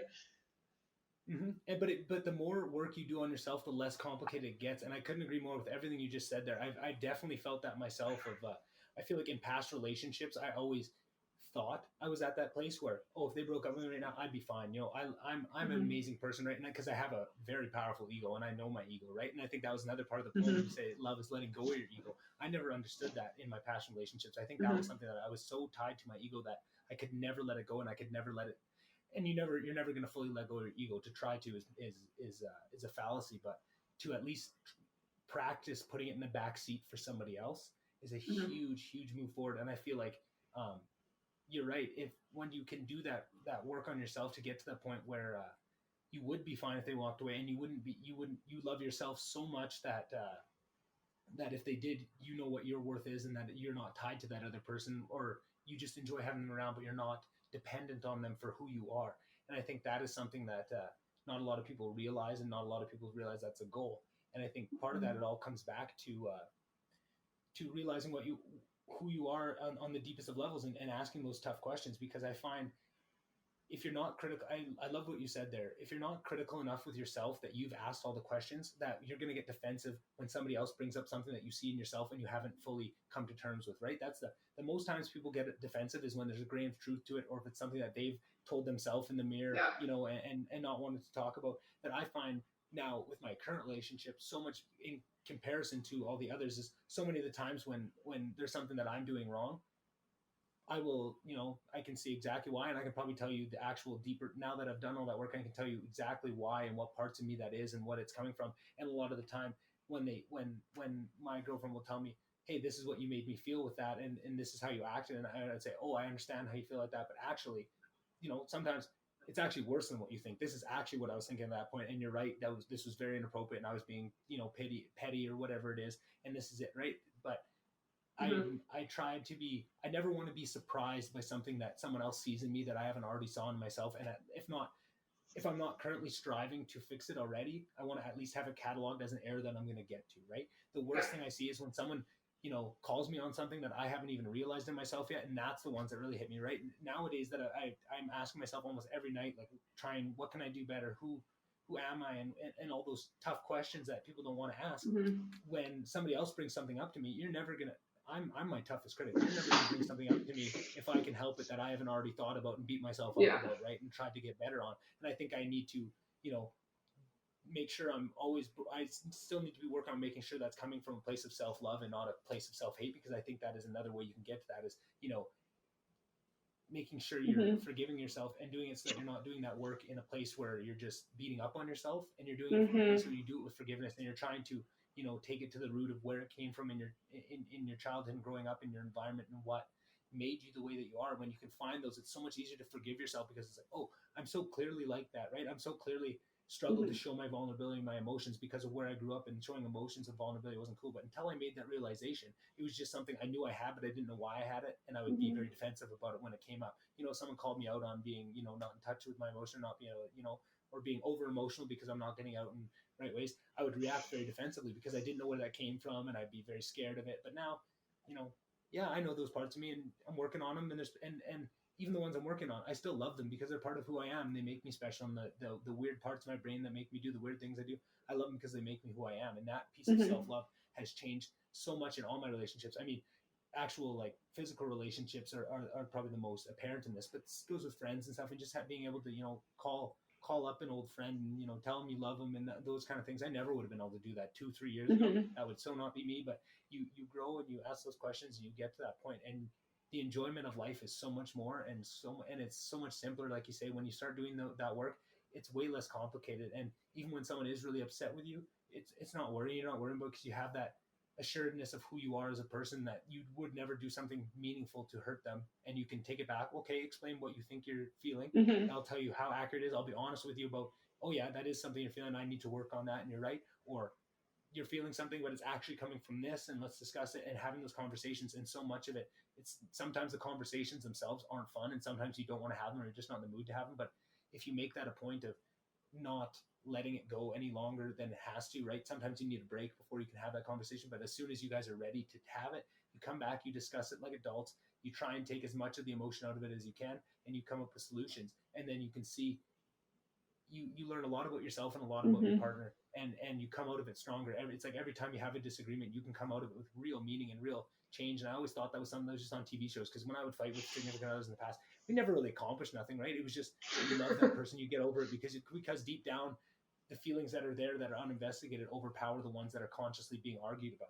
But there's ways that you can bypass that product and actually get some conscious learning out of it. And I would imagine that would be what your role if you did couples therapy, would be trying to open people up to that. And I think that's so, I think I would have loved to have a couples therapist show me some of these tools a couple of years ago. I think it would have saved a lot of heartache and a lot of pain along the way. Less so for myself, more so for the other people, because I think that's the other part of it, is looking back on the relationship I had in the past and just being like, oh my God, I was so terrible to them. And like just so much of the issues were all on me, and it's so obvious now. But at the time, it's almost hard to admit, because in admitting that you're like, you have built up that you're this perfect. Like I said, I always thought, like, if they broke up with me, I'll be fine because I'm an amazing person. But I was lying to myself about that. And when they did break up with me, I was shattered to pieces, right? Because I wasn't being honest, and I was, really not where I thought I was in my own personal growth journey. And I feel like that's so much a part of it. And so, and it's just so funny to look back on all these issues that you're going through, and you just think you think you have everything figured out at each day, and then you look back a couple of years in the past and you go, oh, you didn't have anything. Oh, honey, like very like you had nothing there, right? Like, and it's just so fun to go back and to look back on it with forgiveness for my past self of, I feel bad for the pain I caused to people along the way, but I know exactly what inputs I had and the knowledge I had at that point. I was doing the best I could with what I had at that point. And now it's your process. Yeah. And I've learned and have a lot more skills to deal with this stuff now, and I do better with it now. But you can't hold yourself back. Why would you hold yourself accountable for the skills you have now when you know exactly how you got them, right? Nobody else can give you the forgiveness that you can give yourself. Nobody understands it on the level, right? And I think that's always what religion was, right? You were never alone, because there was always a higher power that they said understood you just like anybody else was. And that was always an argument for against religion. I would hear bandied around of, well, if God knows everything and knows me, he knows exactly why I do all these things. And when I get up to heaven, I'll just say, well, you made me and you know exactly the reasons, right? And that's almost an allegory for your relationship with yourself and your own higher self of, you know all these things better than anybody else. Nobody can forgive you, right? When you have to forgive yourself, right? Yeah, and you're the only one that can. You're the only one that has the actual experiences 100%, just like you did, that you can forgive, right? Nobody else, even someone that spends their entire life, right? Your twin, if you had a twin sibling, they could probably be the closest that would be, but they still wouldn't have the actual, from your eyes, the experiences in your shoes, how you saw them. And that reason you can't forgive yourself or you can't forgive others until you forgive yourself. You can't love others. It all goes back to that. And it's so funny. Once you make that realization, it seems so obvious, and it's just, it almost hurts your brain to try and think about it. How did I walk through life without realizing it? It's so obvious that I don't understand how I didn't see this before, right? But there's so many people that walk through the world like that, and that's just why it's so important for me to be open about the process that I've went through, so that if anybody can, if that speeds this up, that instead of them learning this lesson in a year from now, they can learn it in 6 months.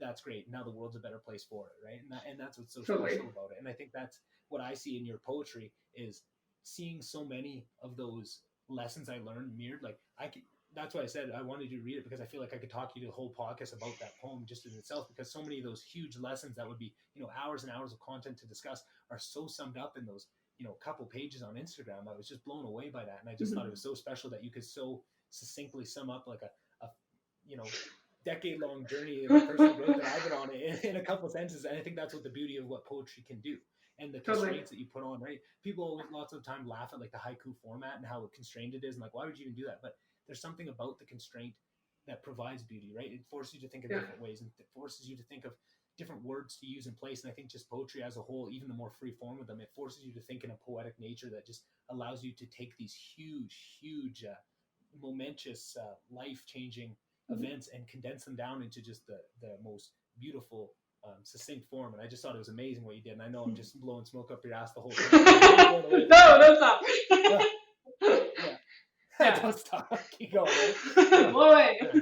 But no, I totally agree, because I think it's like that piece of like genuinely being able to say, okay, the things that I now see, I didn't see a year ago. That's where self-compassion comes from, right? Is like you are always going to be able to look back. There's always going to be something that you know right now that you didn't know 5 minutes ago or a year ago or a week ago. And hindsight is always 2020. And if you keep focusing on how the fuck didn't I see that, you're always going to be beating yourself up. You're always going to be thinking negatively, but it's not helpful. It's at some point you have to just say, okay, I'm always gonna know better than I did yesterday. Like, no shit, like, and just be gentle with yourself and honest with yourself. And you're not gonna know all the answers. There's always gonna be somebody who calls you out on something, and you're like, oh crap, because that's the beauty of relationships, right? Like they bring up our shit, and that's how we learn. And I mean, imperfect people raise imperfect children, so we all have our parent stuff, and there's so many layers to being a person. So I think it's just a matter of like being able to sit and look critically at yourself without being critical of yourself. If that makes for sure. No, that's a beautiful way to put it.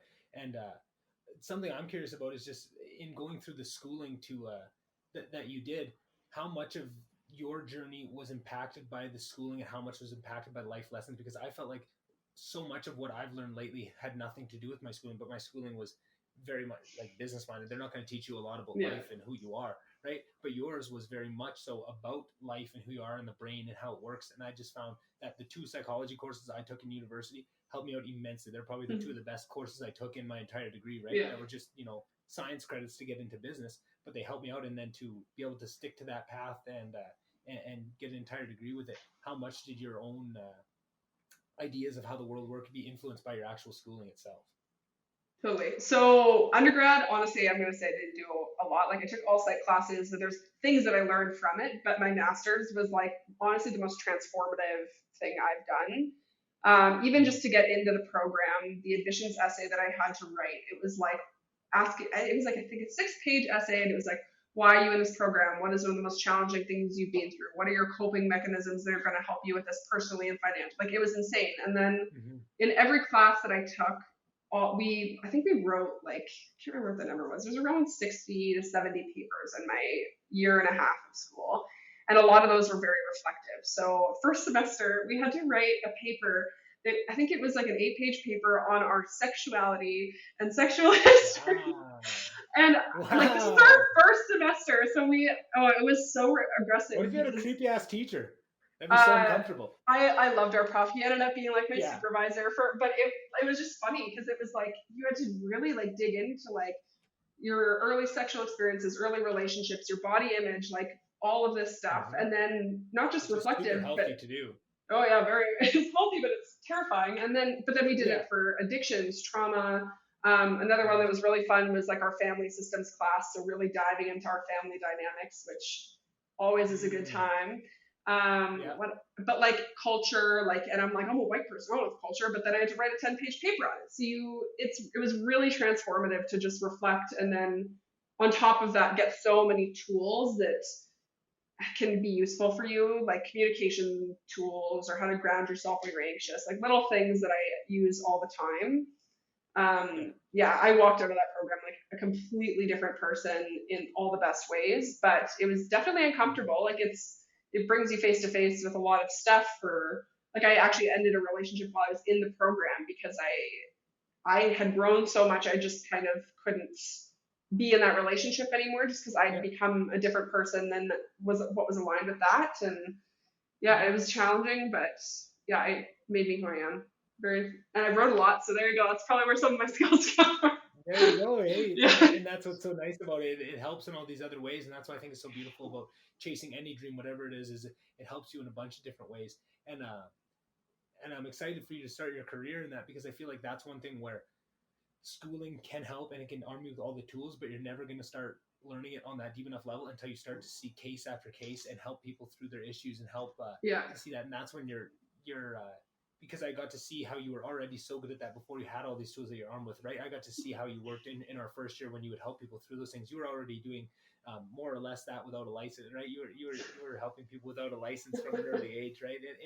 In our in our area. And I think that's just what's going to be so special is once you get in there and you can start to do it, your learning curve is going to be so exponential, and you're going to get so much better at it, and you're going to be so much to offer. I'm excited just to I'm going to have you on once a year just to see how much you've grown with what you're doing there. So that's so interesting because I'm so anxious. I'm so nervous, like to start working, and like it's funny because everyone I talk to is like, "Oh, you're like a natural therapist," and I'm sitting here and I'm like, I am incompetent. Like I genuinely am so stressed about my job, but it's just funny talking to people because obviously the way we perceive ourselves, like we see all of our flaws and all of our insecurities so much magnified compared to everyone around us. So no, I know. I'm definitely very excited, but it's just so funny because I'm like beating myself up over here, and then everyone's like, "You're gonna do so good."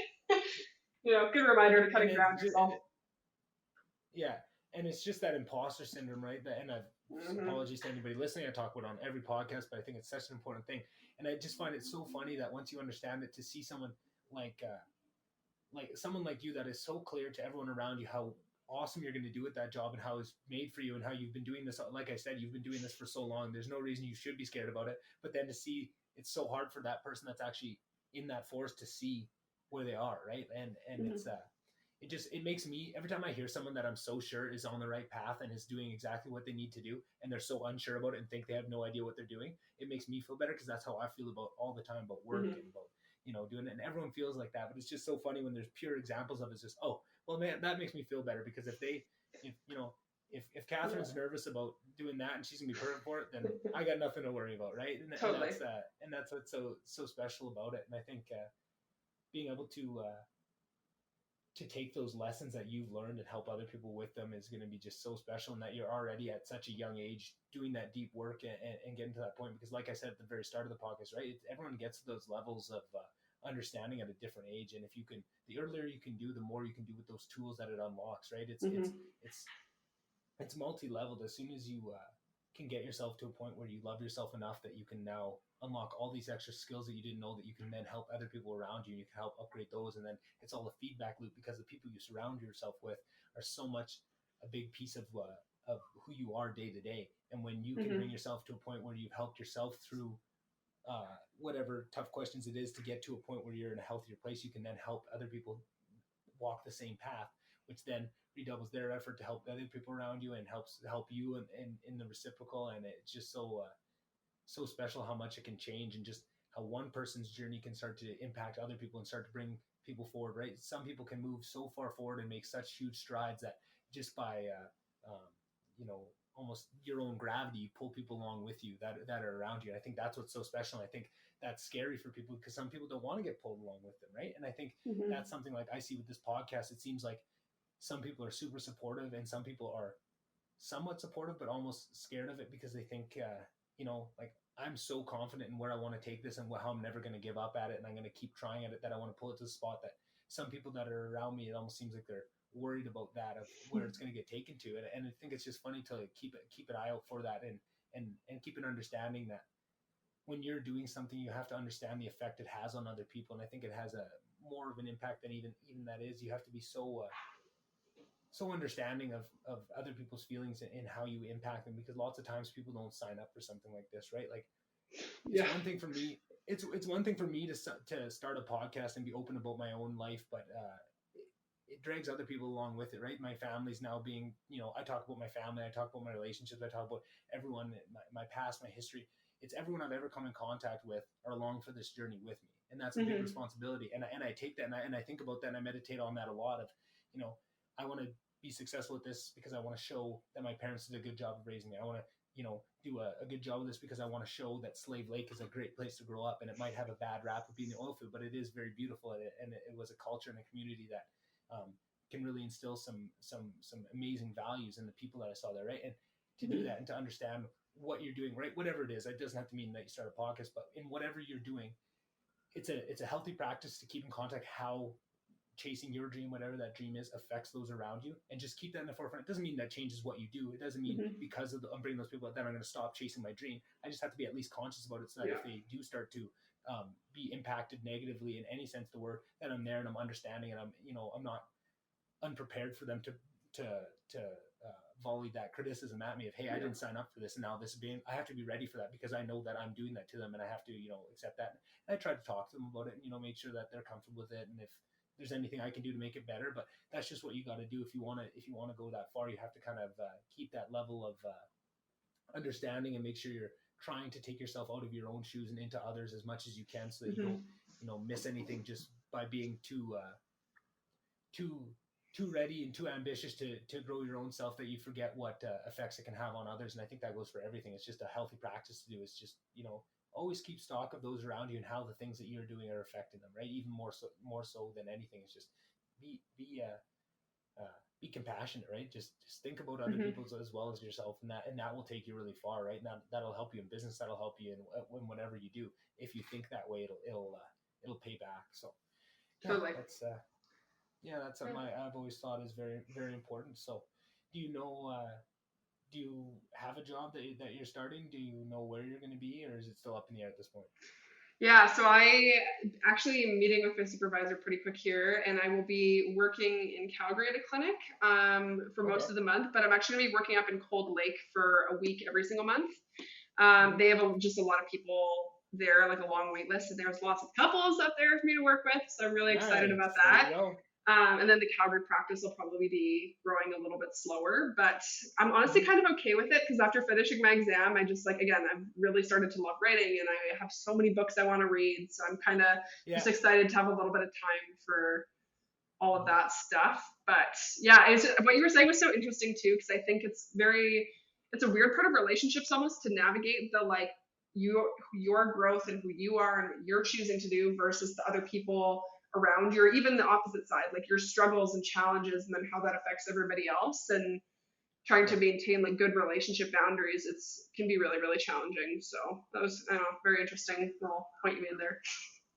Yeah, and I think it just emphasizes the importance on what goals you are pursuing, because it's one thing to lose relationships over pursuing something that doesn't mean, right? Like, if it's something that's really important to you, like this podcast or like whatever else it is, or I think one of the biggest ones that often is in a relationship is your own mental health, your own, like, you're doing what's good for you and your own growth, right? And I think understanding what goals you're trying to accomplish is very important, because when you know that, you have the assuredness of the importance of that goal you are pursuing, right? And now, if somebody isn't, if you are dedicated for your own mental health and you know that is your number one priority, if people can't get on board with that and are struggling to help you and understand the importance of what that is, maybe you don't need them in your lives, or maybe they just aren't ready. They haven't progressed enough to be on that level with you at that point.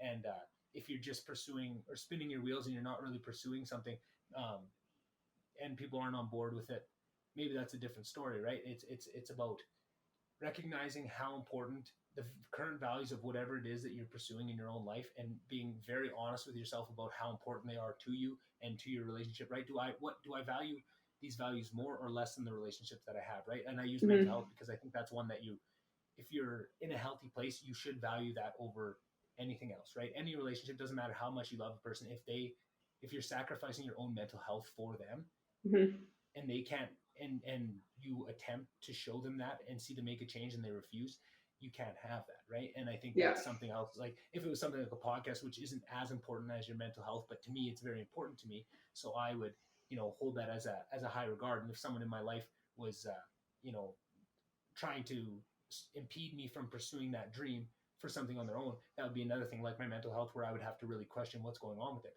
But if it's something like, I'm getting really, really into video games or something. There's a video game I really like, and it's, people aren't getting on board with my video games, but for other reasons, right? Maybe that isn't something, if that video game is going to be my life and that's something I enjoy so much that I value that over, but it takes so much of having those honest conversations with yourself so that you don't have to do that work in the moment to decide that you already know and you're sure of your value system and how you value things, so that when things come up and you have to weigh them against in the moment, in the heat of an argument sometimes, of what are my values and what can I compromise on, and what is uncompromisable for myself, right? And I think that is where mental health, and so many people run into that issue of sticking around in relationships when their mental health is being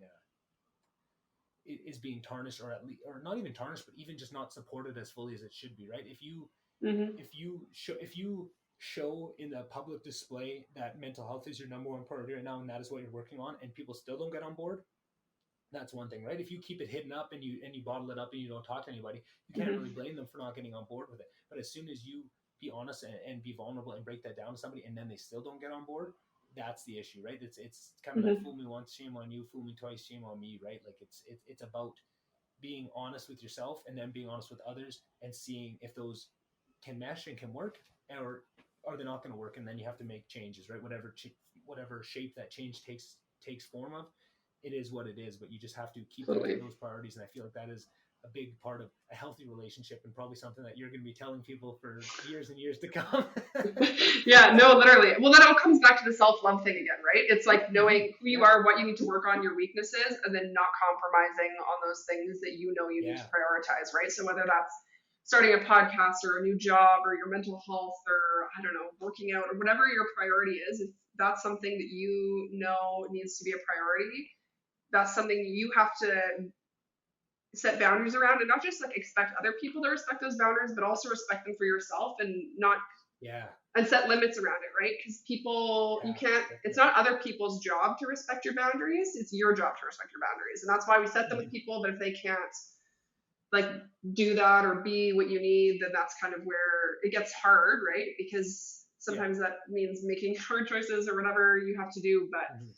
yeah, and I mean, mental health is also a super complicated thing in relationships, right? Because again, it's such a Mm-hmm. breeding ground for bringing up all of our stuff. And it's so important to find like a partner who you can like share that with and support each other and be there and be honest. And Mm-hmm. again, like even in my poem, it's like learning to manage kind of your projections and expectations of somebody else Mm-hmm. and working through that. But it's not easy, and it's there's so many different layers to it that it's that can even be a source of incompatibility on its own, right? As if people are not at the same point in their journey with whether it's their mental health or their career or whatever. It's hard to support somebody if you're not at that same point in your life. And it's you can love that person or everything else can be perfect, but it's there's so many pieces to it, you know. Yeah, exactly. And I've definitely been there in past relationships in my life where it was nothing about the amount of love or the treatment of each other. It's just very much being in different points at that point in life, right? And it was something, maybe if you had met at a different time where you were at a different spot in both of your lives where you were more compatible, it might have worked out and it might have been a beautiful relationship. But just at that time, it just doesn't work out, and you just have to have you hope that you can have the grace to recognize that in the moment, but a lot of the time you don't, and a lot of the time being able to have that grace to understand that is part of doing your own work, right? That was a lot of my early relationships. It was so hard to, it took years after the fact to realize that's what actually went wrong, right? A lot of the times Mm-hmm. you hear people say like, I don't even know what happened, right? Like she just left or whatever, you hear that a lot. And 100% in saying I hear that a lot, I've definitely said that a lot, that was definitely me. And then you can look back and another piece of your poem, not to keep going back to it, but love is about letting go of the ego. And when you Mm-hmm. let go of your own ego and honestly introspect the post the what the what's the what do you do when someone dies and you look up the autopsy, right? You do the autopsy on the relationship and Relationship realize autopsy, what happened. yeah, yeah, yeah. Yeah, Nice like that you shit. do the relationship. Yeah, exactly. But there's a really big difference, right? I would always do relationship. I mean, everyone does, right? That's just part of the grieving Classic process. Is breakup, that yeah. yeah, exactly. You do that autopsy, but I think when you haven't separated the ego from it, you're almost trying to do an autopsy with no tools. You're trying to like poke around with your fingers and stuff, and then once you um, can get to that point where you, like you said in your poem, when you can separate your ego away from the love and actually understand honestly what you were doing, what harm you were causing, um, where you were prioritizing, where you were holding your values over someone else's in at different times, and you can be so much more accurate with it. I look back on every relationship that I've had, and I just feel 100%. I have zero blame, zero anger towards any of them, and I have so much guilt about what I did in those situations, right? But that was very much the other way. For many years, I would think of, oh, they were like this and they did this, and I was awesome, and I was all these things. And now I look back on it, and it's so funny to, you know, in if you would have asked me a year ago, probably even what had happened, and to do that autopsy at that point, I would have given such different answers, and it would be so much less. There would be so much Mm-hmm. less self accountability involved in those answers, and they would be so much more wrong, right? As Mm-hmm. I got more self accountability, my honesty in the answers, and when you do those things, you can feel when you've hit the truth, right? It's just maybe it was this, maybe it was this, maybe it was that. Oh, okay, you That's it, there's yeah. there's that Yeah. sense of knowing. And I found that I always, it felt like a lot of the past relationships were unresolved because when you look back on them, you want to know what happened, and for to be able to move on, almost like to be able to love other people, you have to love yourself, right? To be able to move on from those relationships, you have to forgive yourself and that person in that. But if you're lying about what happened, you can't get to that point because you know it isn't Totally. true. Whatever story you've concocted up in the years past of what happened is so inaccurate that you're still hung up on it. And the moment you make a realization of what you did to impact it and what harm you caused and what you probably could have done better, now you can forgive yourself. You can forgive that. Like, it automatically absolves the other person of a lot of what they did to you because you see how you were bringing that out of them, and so how much of that was the projection of your own insecurities onto them. Yeah. That was so much of myself I was such an insecure person and so scared of being vulnerable that I would just project my own insecurities onto the other person, right? Yeah. Whatever that was. And I still do that, and I still struggle with it. But now I recognize it when I do a lot of the time, or when somebody brings it up to me that that's what I'm doing. I get less defensive. Not saying I don't get defensive, but I try to get less defensive, or I try to walk back my defensiveness quicker and get back onto maybe there's something there that's honest and I need to work on that. But it's so funny to be able to look back on relationships and see what had happened like that. It's just it's almost like and again, you have to do it with compassion, because again, the only person that understands exactly why I was doing those things and how I was reacting was me, right? At that time, I was doing the best I could with the tools that I had and the understanding and the lessons I'd learned up to that point. I was doing the best I can, and it wasn't perfect, and I definitely hurt some people, and I definitely feel bad about it, but I've forgiven myself for it at the same time, because I understand exactly why I was getting to that point, right? I have the all-knowing being of exactly the amalgamation of every experience I was to that point to be who I was at that moment, and the decisions I made at that time. And if I could go back, I'd change it, because I have that. But you can't, and there's no sense in hanging up on it. But now going forward, I feel like I am so much better prepared for any future relationship, whether it be an actual physical, intimate relationship, or just a relationship with work, or any of those, because you learn so much more about how yourself and how you project and how your mind works. Almost by doing those kind of things, you really understand the inner workings of your own brain a lot better, and it helps you going forward, because you can see those traps that you're likely to fall in. You know yourself better than you did before, and you know not to fall for the stupid little tricks and the mind games that everyone falls to. All the logical fallacies that are out there that you learn in psychology, which is another thing that just gets me. And I talk about this on the podcast all the time, so apologies if it's something that people have heard a million times already, but just how important psychology is in understanding all those logical fallacies and imposter syndrome and all these things. And you only get it if you go to university, and you only get that if you take electives. Like, we need some way to make psychology, at least on a base level, more integrated into some sort of basic learning system, right? And that is going to pay dividends. You get so much more. You're so much more gated by your core being when you don't understand it, right? As soon as you understand the base levels of what's inside you, the more you can see that coming out, and I think that's a lot of the times what the role of a psychologist or a therapist is to open them up to those levels, bring them down to those levels in a safe environment, guided to help them get there, so that in their own day-to-day life they're not scared. You don't automatically react with defense when someone breaks past the first surface level into something that really hits a chord. You're not defensive, and you can use it as a growing opportunity. And then you start, like, it's so hard to explain to people how powerful it is to make that realization, because it starts a feedback loop. And because now all these opportunities where usually it would be a negative and you'd get defensive, now you're, oh, there's something there, I can learn from this. Oh, this is good. You get excited when you see something in yourself you don't like. You get excited because, oh, I can go home tonight and I can think on that and find out what that was and do the deep work on it, and then I'm going to be better, and I'm going to know exactly where that came from, and I won't be there next time. And then you start to level up very rapidly, and you start to you learn so much. Totally. And I feel like you also learn about, so sorry. Go ahead.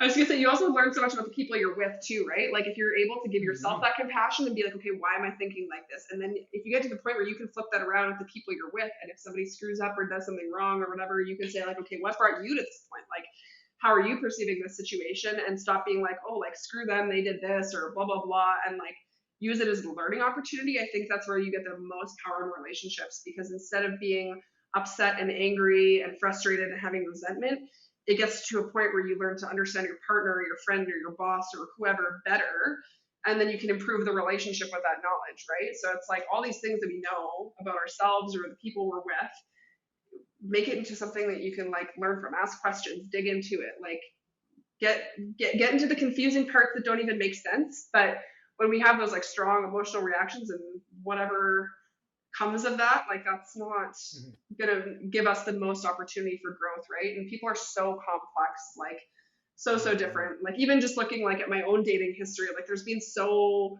much diversity in people and how their issues, even if they had similar issues, manifest. And it's definitely interesting, but so much more complex than what we see at the surface, right? Mhm. And I think you touched on a few really powerful things there.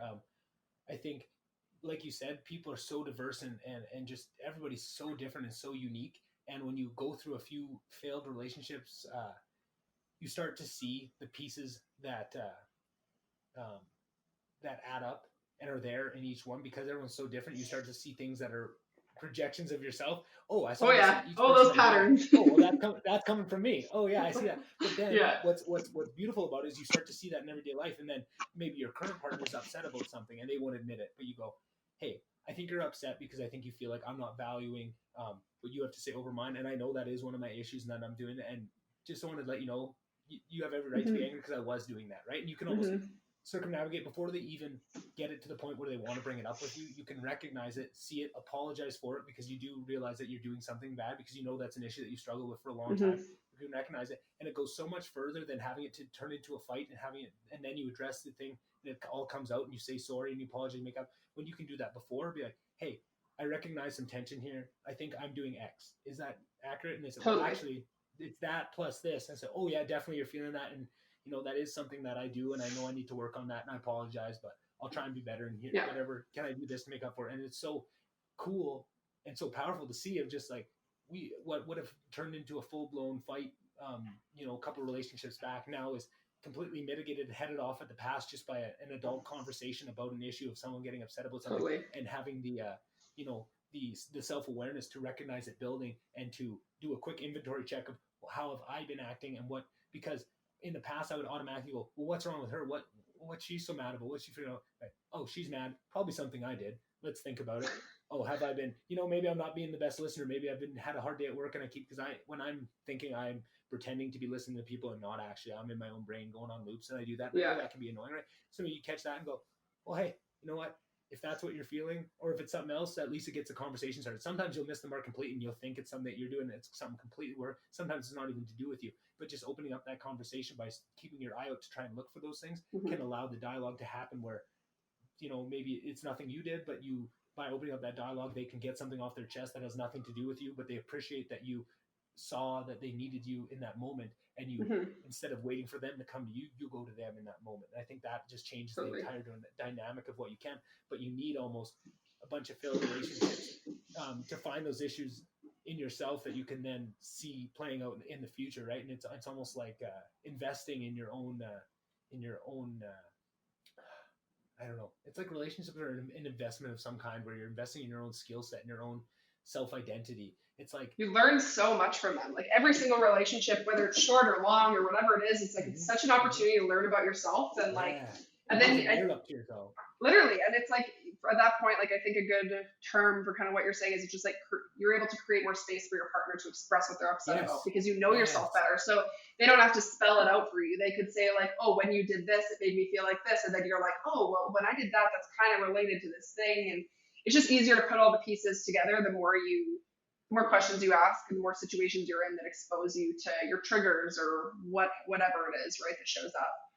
But yep, I don't know. That's why I'm a relationship person. Like I definitely like love and friendships and all that stuff. But I think it's one of the best ways to grow as a person if you're willing to approach relationships that way. Yeah. yeah, definitely.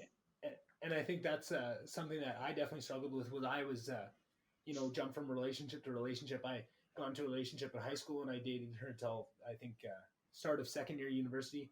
We broke up and I was with someone again, and maybe I was single for a month, maybe a month and a half, and then I was with someone again, and I was with them. Then I was single for maybe under a year, then I was with someone again for a couple of years, then single for the Mm-hmm. most I've ever been single since I think junior high was maybe a year, and it Mm-hmm. was before this relationship. And you Yeah. find out just like I was talking on the last podcast about there's something in your brain about how you digest is when you take things in, you need quiet and silence to digest them and to actually make things stick. And I think that's the Yeah. same way with a relationship is you're downloading all this input and learn, like you say, it holds that mirror up to yourself of what you're projecting onto them and what you can Hmm. learn about them and how you interact with people, but also learn about yourself just by how a relationship works and how they function as that mirror. Um, where was I going with that? I had a whole point to it. I lost it. I got lost in the sauce. Lost in the sauce happens to me all the time.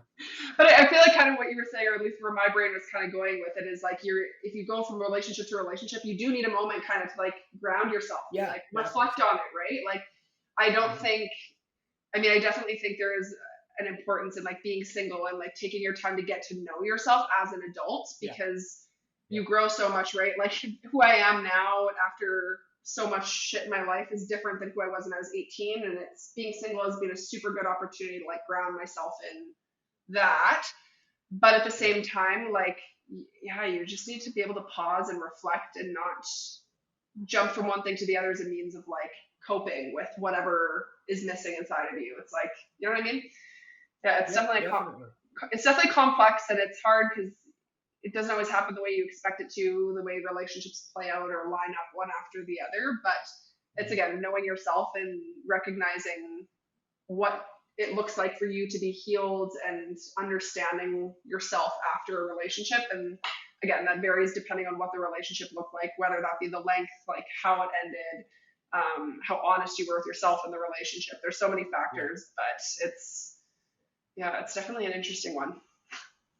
And it's funny how many times there's things that are cliched that we almost just by virtue of being cliched, we almost don't take as seriously as we should because they're cliched for a reason. But when people would always say it was always a TV show trope and a movie trope, and you'd hear it in life of, you know what, I'd love to, but I just really need to be single right now, and I just need some time to Mm-hmm. be single right now. And you hear that all the time.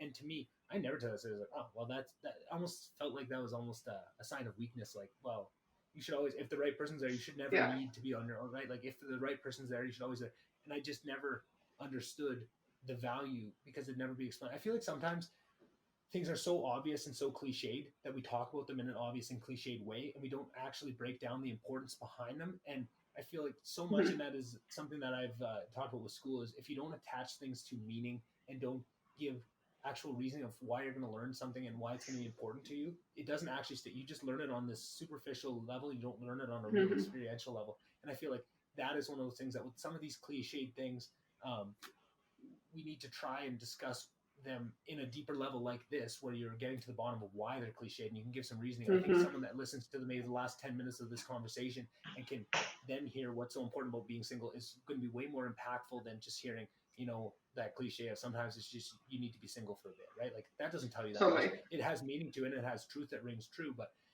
you don't understand what those meanings are. And I feel like that goes with so many cliches is it's so Mm-hmm. obvious that we think it's a waste of time to discuss the actual implications behind them and the real multi-layered levels of why they are cliched and why they've been around so long and why they're said so often. Totally. And then I think that also another part of that too is just sometimes there's lessons that you need to learn experientially or you're just never going to learn them, right?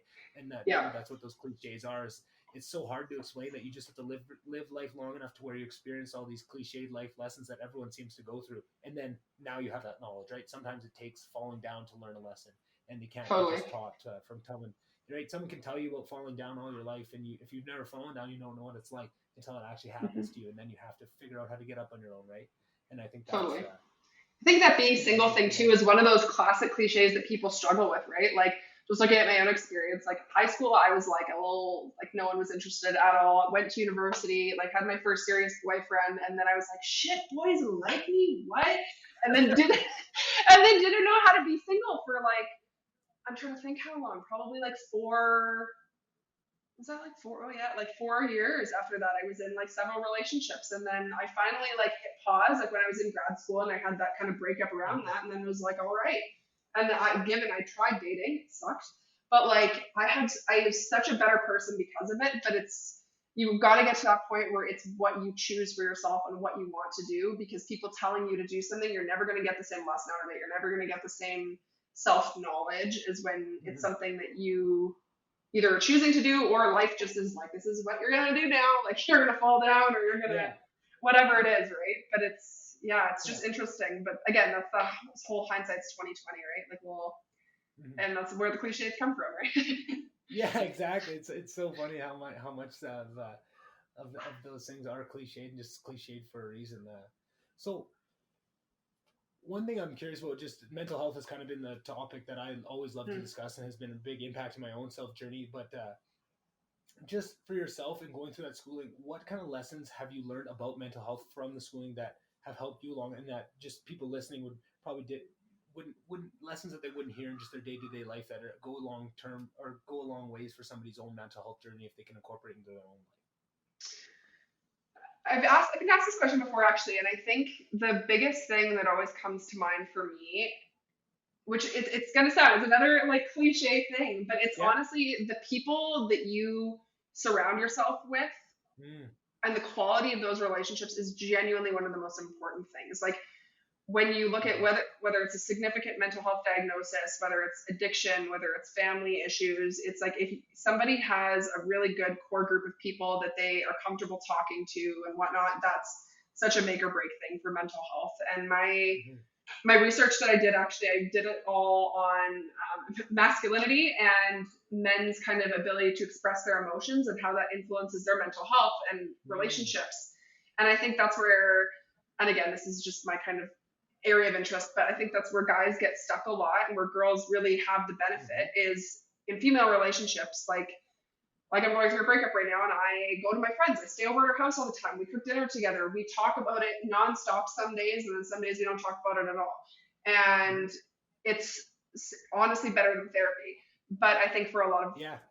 guys or certain girls or whatever, it's harder to get that kind of support. And I think that's Mm-hmm. where certain issues can come up for different people, and it's just Yeah. understanding what a good relationship looks like for you, what kind of support you thrive off of. I think that's a really one of the big pieces for sure. Like even my practicum, I was working with the homeless population, right? So there you really see the effects of having a lack of support sometimes, but you also see the effects of having kind of a weird support system. Like maybe it's the meth community, but like sometimes those are people like, and Yeah. that's Yeah. genuinely Yeah. like on a bad day, like being able to hang out with their friends and do meth, like that's what keeps them alive. And as much as Yeah. that's like maybe not for me what I would do, like genuinely Mm-hmm. that keeps people alive, right? So it's Yeah. yeah, Yeah. that's And it might seem definitely counterintuitive to people, but it's important. yeah. No matter what it looks like, community is like probably the biggest thing. And I think another thing that I would definitely say is when you're dealing with your own mental health, whether it's clinical mental health, relationship stress, family issues, whatever it is, I think you have to get super comfortable being uncomfortably honest with yourself about where you're Mm-hmm. at, because Yeah. it's really easy to kind of go on autopilot and say like, okay, well, I'm still getting good grades, or I'm still going to work every day, or I'm still doing all these things, and really deny the depth to which you're struggling. Mm-hmm. And then yeah, and the longer you deny it, the worse it gets. And then sometimes it gets so bad that you have no option but to turn your life Mm-hmm. upside down, or you lose something major or whatever. And it's better to just be honest right up front. It's very, very Yeah. uncomfortable to do, but I think that's how you really keep yourself on track, right? Is like, don't let yourself get off track because you're calling yourself out and being truthful with yourself, even when Mm-hmm. it's not easy. And sometimes that means like saying, I can't go to work for a couple days and telling your boss you're sad. Like, and that feels like Yeah. shit, right? As a perfectionist or whatever you do, right? Yeah. But you gotta own up to whatever your experience is, because at the end of the day, that's that self love piece again, right? No one else has your back like you do. Mm-hmm. And at the end of the day, when you go to bed, there's no one laying down. There might be someone laying down beside you, but the only one that can actually impact your life is you, and that's the one you have to be accountable to at the end of the day. What everyone else thinks is all secondary, right? And if Mm-hmm. it's embarrassing to say, "Hey, I'm sad. I need it. I need the afternoon off from work," but I've given myself the afternoon off from work when I'm sad. If I'm having a bad day, if I'm in a Mm-hmm. tough spot and things aren't going my way, I'll do that, and I'm fine admitting that. And it's just getting more and more people to be more okay with admitting that is what's going to move things forward. And I'm so curious about so many issues of as soon as you start investigating masculinity, because I feel like that so mirrors what my experience was growing up in an oil field town, being a very sensitive and very feminine. Or I guess more in touch with my feminine side. I'm not all that feminine. I'm a pretty gross dude, but but I was. But in comparison to what I felt like Emotionally my sensitive, yeah. yeah, just very, very, very emotional. Still am, but very emotional kid, and just having to having to kind of put that on pause a lot of the times just for saving face, and a lot of the time. So I'm very curious to ask about that. Before I get to that, I heard something that you'd mentioned there, and it kind of sparked something that keeps popping up in my life, and I keep. It's a very interesting theory. I haven't read anything on it yet. I've just listened on podcasts and heard a couple experts come on talking about this, and it's kind of a theory. And again, I only peripherally dove into it, but it's really, when you hear things that really ring true to you, that that seems like it's right. Yeah. And it was talking about so much of this denial and our ability to pull the wool over our own eyes, and that that almost that fear of having those conversations with yourself that we've talked about kind of throughout. That's been the running theme of this podcast, is they're very important conversations, but they're very scary to have. It all stems from our fear of death and our inability to or not our inability, sorry. So humans are the only species that understands and can intellectualize death, right? There's no, if you're a dog, you don't know you're going to die. It's part of it, but they don't have the consciousness level to get there. So there's a point that humans evolved to when that was something that we could, speculate on. And, when the cavemen were sitting around the fire at time, but they had to evolutionarily, if you think about death, and some people do, and they'll get locked into this, and that's some people, that's what their struggle is. They get too locked in that loop of thinking about that they're going to die and people around them are going to die. But in order to go through the world, even on some level, to keep you from thinking about it all of the time and not actually being able to even feed yourself, we can compartmentalize things on a certain level, so that we don't have to think of it. But it teaches us this immense skill at playing tricks on ourselves and holding these very huge, momentous truths away from ourselves. And it's all based on that skill evolutionarily. It's a huge skill to have to be able to compartmentalize like that. But it all bases off that big one of not wanting to actually digest your own mortality. And I think, and I think in hearing that rung really true with me. And I think that makes a lot of sense, that's with a lot of people. And just eventually, that's kind of one of the last steps, it seems, of your own personal growth journey. Is there's a lot of things you can do before this, but eventually you're going to have to evaluate your own mortality. And I think that's why you see people react so when someone around them dies, and just grief in general is such a powerful emotion, because not only is it sad to lose somebody, but it also just is a reminder of your own mortality and that precious, or that precarious balance we're doing walking through the world, just ignoring the fact that we're going to die one day. We don't want to think about it all the time. And I think it just creates such a cool dynamic, because the other part they're saying is for you to be able to really deny something and to really compartmentalize it away, you have to have a really good understanding of that. That's why when you start to, that's why you have that weird feeling of like, oh, that seems true. You have that, you didn't know it until it kind of popped into your head. You didn't know it's true, but you have that weird feeling of intellection, because it's things that, especially when you're talking to yourself and you're trying to do that work, when you stumble into areas where, oh, that's why I do that, it rings very true, because you already knew that. You're not, you're remembering. You're not seeing it. You're realizing it, right? And it's always that thing of when you do stumble upon, I feel like people are scared, like, I don't even know where to start in working on myself. And it's just about starting, because as soon as you start, and in any way, whether it's, running once a day or just doing something, getting active, taking a cold shower in the morning, making your bed, as soon as you start working on yourself and start being honest with yourself, those things will start to come. And when you make real realizations, it's not hard.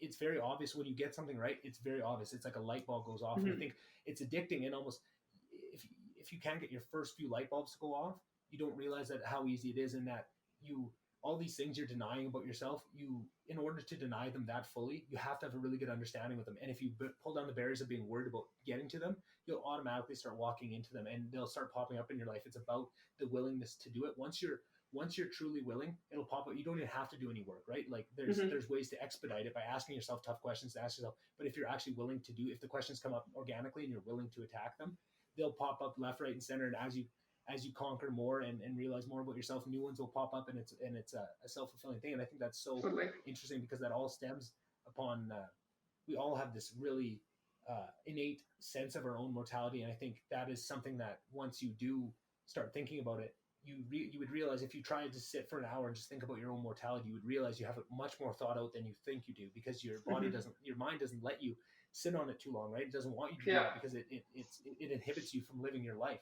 And I think that's the same with that deep work inside yourself. Is it's so scary to do it that your body inhibits you, that when that's what those defense mechanisms that come up when people get defensive about it, because, oh, that's scary, I don't want to go there, that's scary, I don't want to talk about it, right? That's just like talking about death. That's talking about my own insecurities, my own mortality, my own insecurities, and you just put up that wall. But it's about taking that wall down and just or just giving yourself that moment of space. And I found meditation was a big thing for myself, to give myself that space of just, it's that half second before you react to anger. Because I used to be a super angry person. I still am a very angry person, but I've gotten a lot better with it. And I found that a bunch of things in doing this work, and exercise helps me a lot. It helps me, giving me that half second to think about maybe why it's coming from me instead of just getting purely defensive. I found meditation helps. I found so many things that go towards my mental health, but all of them kind of give me just another, adds on a little millisecond of time where before reacting reactionary, I can kind of think about, well, why is that? Why do I think that way? And you get so much more done in your day. You learn so much more about yourself. You learn so much more about those others when you can get to that point.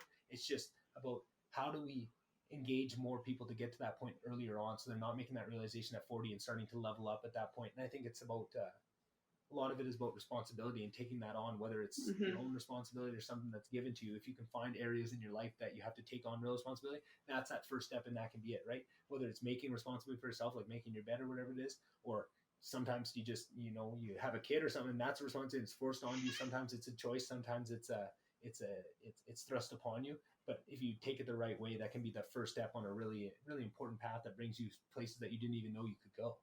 Totally. I feel like people are very fear driven. I feel like people are super fear driven, right? So I think like that existential kind of anxiety that you're talking about, that can be fueled by fear of so many different things. And like, obviously, like I'm very like relationship focused with like what I want to do. So like for me, my mind's like fear of like abandonment, like fear of like being unlovable, fear of like being unworthy. And then in the end, a lot of those are like, oh, I'm going to die alone. I'm going to die poor. I'm going to die without a career, right? And I think the idea is like you genuinely want to look at like, what am I so afraid of when it comes to death, or or this idea that I have, right? Because death is just looking at the future, right? So it's like, what is it that I want for the future? What is the focus for the future? So for some people, that's a certain career. For some people, that's finding the perfect partner, or whatever it is, right?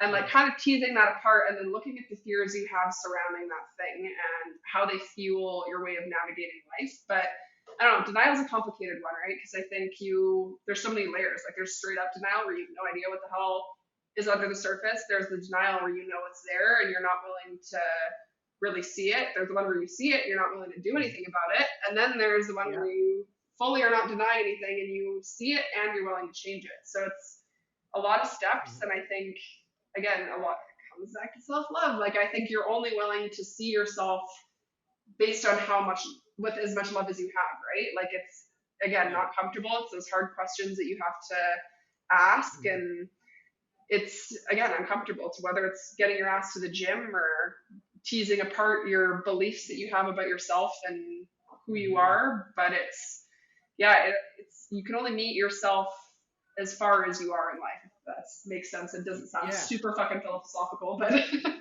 no, I knew exactly what you were saying. And actually another piece that kind of hit me really powerfully in that is when you say people will know what the issue is and be unwilling to work on it. And I think that's something that holds people back, is they think that if I start opening the door to these big issues in myself, now I am honor bound to start fixing them, right? And that was something that I think I definitely feared of.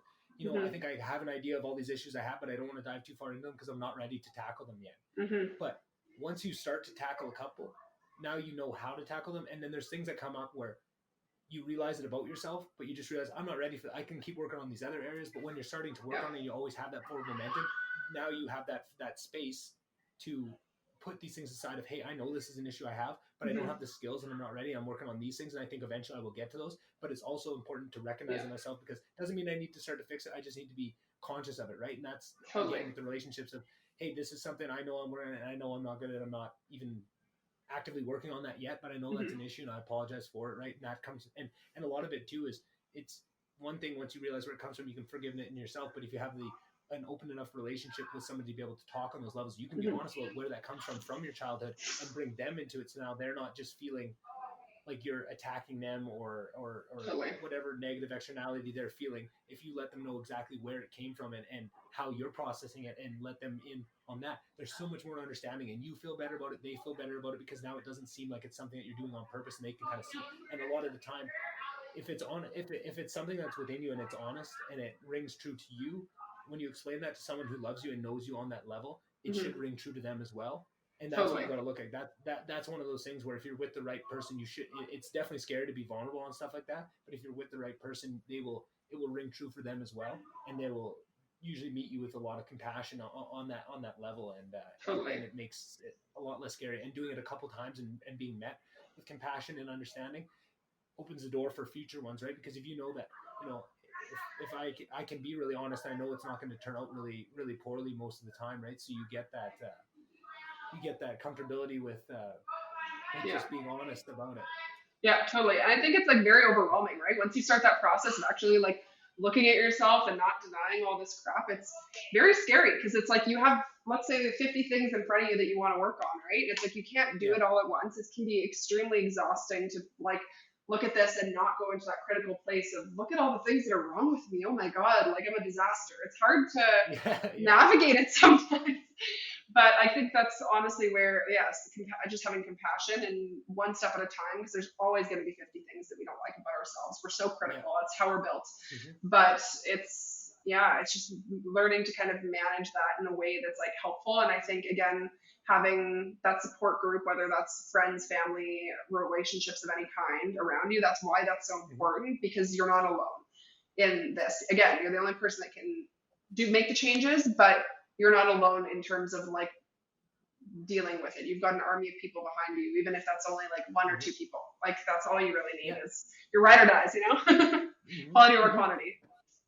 Yeah, and something that I found, and I think is a super powerful point that we need to note here is that as much as there's always 50 things that you're really scared of and that you always need to work on, what's special about this is if someone is too scared of those things that they know they're going to have to work on, that they don't delve into at all, you're not going to find the things that you love about yourself and find out where that's the little Lucky Charms marshmallows inside the cereal, right? Those are the ones where, yeah, sometimes it's a crunchy bite that you got to swallow down and it's good for you, but sometimes you'll find in doing that deep work you'll find a really key piece of who you are. Maybe it's your silliness, maybe it's your kindness, maybe that, and you do that deep and you find really where it comes from, and it can make you cry, right? You can be sitting there just thinking about where things come from, and you can work yourself into a point where you have a realization that's beautiful and meaningful to yourself, and those things are the flip side of that coin, where there's a lot of darkness you got to go through, in some ways you got to muck through, but there's also a lot of beauty and a lot of really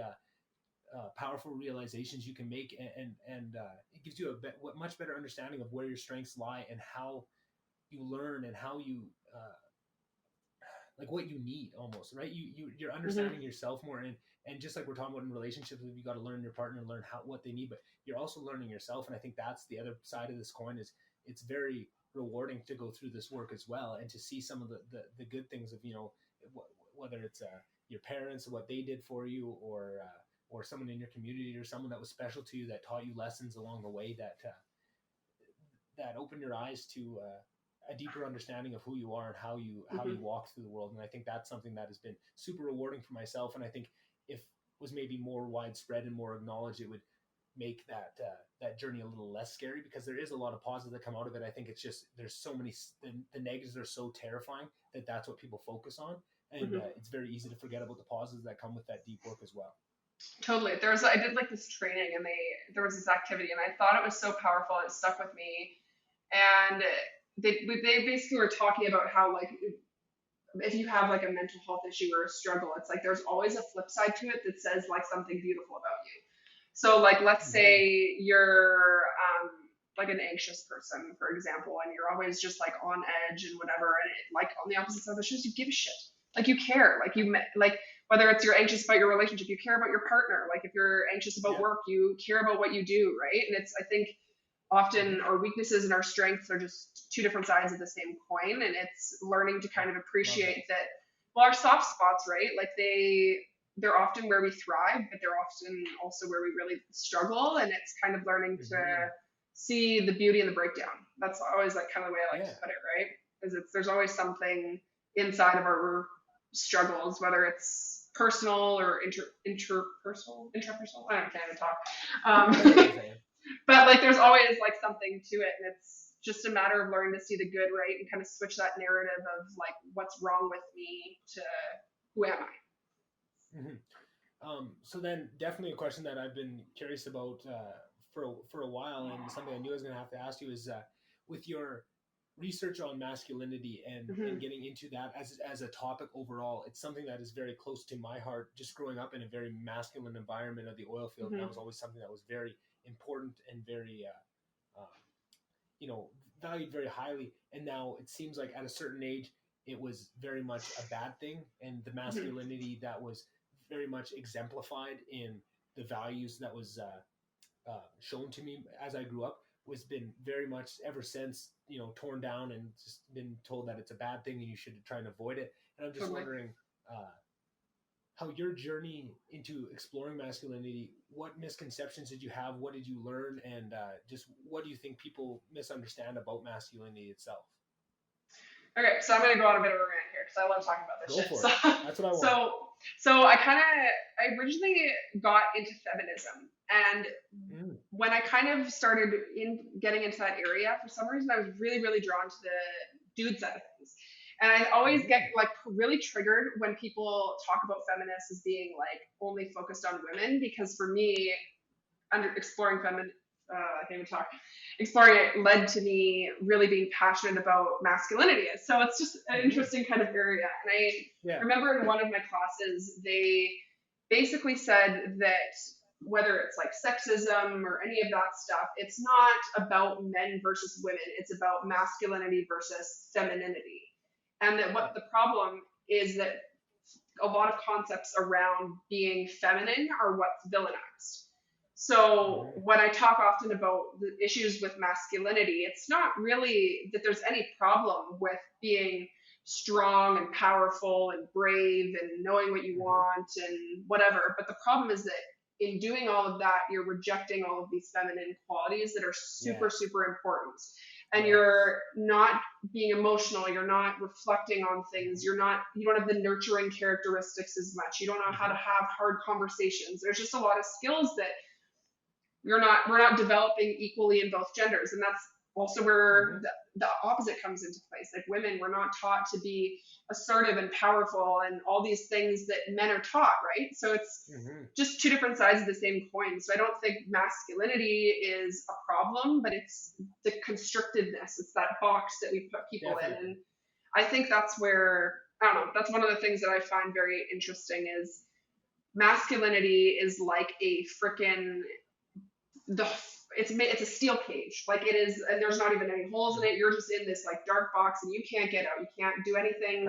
It's not masculine without being ostracized, right? But as women, like I can wear pants, I can wear skirts, I can be a doctor, I can be a nurse, like I can do a lot more things than men are able to do, right? And like the one example that's always easy to kind of navigate for people mentally is like a dude wearing a dress or makeup. It's like are they gay? Like are they transgender? Like it's a weird thing in people's heads for dudes to step outside of this box, and it's really constricting, right? But then when you look at the research of it, the concept that they use in my research, it's called alexithymia, and it's basically they noticed it initially with people who were having psychosomatic pain. So basically there's not a reason for it, but they're having physical pain in their bodies.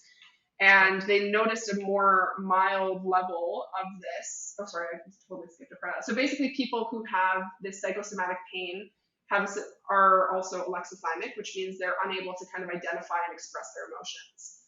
So they notice a more mild level of this alexithymia across men the more they subscribe to traditional masculine ideologies. So masculinity, not aware of what the hell you're feeling, not even able to talk about it. So you literally, like guys, like genuinely cannot sometimes figure out what the hell is going on, and they revert to emotions. Like we were talking about anger is one, and being horny. That's literally like the safe area for them, right? It's like I get pissed off or I go fuck something. And it's super constricting because it's like, where is the room for grief or abandonment or I don't know, despair or disappointment? Like there's just so many emotions on the spectrum that you're not as socialized. Yeah, I think that's a huge one too, right? Like especially looking at how men and women relate, right? There's a big difference there because it's just how we're taught to look at ourselves and look at each other. But anyways, rant over. There you go. And one of the biggest things I heard right at the start of that is so much of that comes to for my own story, and that's the only one I can really comment on with any authority, was I definitely went through exactly what you described, almost to a T, right? But I always my safe haven was I had such a loving family that when I got home, I had I could be my more emotional self. Like if we're watching movies at home, I would never be afraid to cry at movies. But if I was with my friends, definitely was gonna lock that shit down as best I could. Oftentimes I cried anyway because I'm a little bit of a crybaby. But oh well. Let it out. But I'd always feel bad about it, and I would always be embarrassed about it, and I would never know how to handle my emotions. But yeah, maybe before I get to that point, I'll tell you a little story. So I was so out of touch with my emotions, and I still struggle with this to this day. Of you don't know how to express yourself, and the only thing that comes out in anger, that when I get really angry, I cry. And it's such a clear manifestation of the crossed wires of not being able to express your emotions how you want to, manifesting itself in a weird way. And I've worked on that, and I try to be better. But now I usually don't cry, but I can feel like my eyes touch a wall when I get real viscerally angry. I can feel that. So one time when I was playing hockey, I must have been maybe 13, 14, and it was right at the end of a game. There's maybe a minute left, and we're skating down. I think we were winning, and a guy got mad at one of the players, and he just took his stick and two-handed the guy in the back of the legs. One of my teammates. Right oh my God! And I am the most loving. I never got suspended from a hockey game. I barely ever get penalties. I was always the guy saying nice hit. I'm a huge teddy bear, right? I'm a lover, not a fighter. And I would never do that. Yeah. And I just saw red for a second, got so angry that I stormed down the ice and hit him so hard in front of our net that he flew into the boards and he ended up being hurt. And I felt so bad, and I was so angry. And it was right at the end of the game. I wasn't kicked out of the game, but it was only like 30 seconds left or 10 seconds. So I got sent to the dressing room, and I come off, and I'm just bawling my eyes out. And everyone's like, why are you so? And everyone was like, oh, you did the right thing. Like, he went after our guy, you defended, right? It was hockey, so nobody ever called me on. But I was so embarrassed about crying in front of everybody. But it was just, I had so much emotion. I didn't know what to do with it at that point. The only thing is anger. And then for some reason, my only bypass to get me past to another emotion is to get me so angry that I cry almost. And then it would bring that other out of me. And it's probably because, I probably should have cried at some things building up to that. And that was probably something that built up, but it's just so funny to see that. And kind of the point I wanted to get to was, when you want somebody to learn, if you wanted somebody to be bilingual, what would be the best way to get to them in your estimation? Like if you wanted someone to learn 2 languages, how would you start? I don't know. I'm the worst at languages ever. Like, I don't know. Break it down. Like, use simple terms, right? Like, this is this, and that's that. Yeah, but the traditional thinking, Kathryn, is start them young when you have the most plasticity. There you go. Easily, right? So now you have an entire societal generation of masculinity. People that have been taught, Yeah, but that's when it needs to be taught. You need to be taught both sides, because now I definitely, was only very much in that steel cage you described for a lot of time, and I had my little outlets where I'd get let out let out of that box at home, and I'd go back into it when I went to school or when I was with my friends and that. So I had a little bit of outlet, but then I had to learn a lot of those lessons in my later life when you have less plasticity, right? It's like someone learning it's like learning a language in university versus learning language as a child, right? Learning how to handle your emotions, in my case, was a lot harder of a journey, and I'm still working on it, right? And I'm still very much, that's one of my biggest things I have to work on all the time, is how to handle my emotions, because I didn't do much of it as a child. But you just think of how much better off you'd be if you had a more well-rounded value system and an understanding of the masculine and the feminine growing up. And that's same with women. They see it almost seems like there's a really big push once you let kids be kids, and then there's this big push when girls get to about 14 to try and instill those more masculine values of don't stand up for yourself and don't take it, right? That's got to be starting from, and I think we're doing a better job at that, of trying to push that in. And same thing with men, of trying to show it's okay to cry, and we are working on this. Not to say that all is bad in the world, but I think it's very important to show that, so that we can help them out and help them learn those lessons when they're designed to be learning those lessons. That's traditionally when you would learn those lessons, not when you're 19, 20 and you just got broken up with for the 3rd time because you don't know how to control your emotions whatsoever. You don't even know what emotions are. You don't know the difference between them, right? You feel one thing, like you say, you have this whole tree of emotions that branch all down to like two outlets, right? Happy or angry or horny, as you so perfectly put it, right? Like that's all you have is an opportunity, and it's so frustrating. And to speak from the male point of view, that goes through that system, it's very frustrating because you feel so much, but you have no tools to outlet it, right? And that's why people just know, I don't know how I feel like women a lot of the time just can't wrap their minds around how men work. And so much of it is just back to the basics of just like, we're in turmoil and we only have a few a few outlets and a few levers to pull. It's really not that complex, right? Like I feel like not to say and everybody is complex, but it's just so much different when you can really be compassionate enough to put yourself into a man's shoes that goes through. And it sounds like that's exactly what you did through that process of learning about the masculine side. It's very easy to understand what they're going through. It's just, it's not talked about, and it's not, and nobody's going to talk about it, because men that go through that process, one of the biggest dominoes that fall from that whole process is that you don't want to talk about it, so it never gets talked about, and the cycle repropagates, because a lot of men, by the time they have their own kids, they still haven't made those discoveries, and they're still struggling with their emotions at that point. So then the cycle just restarts.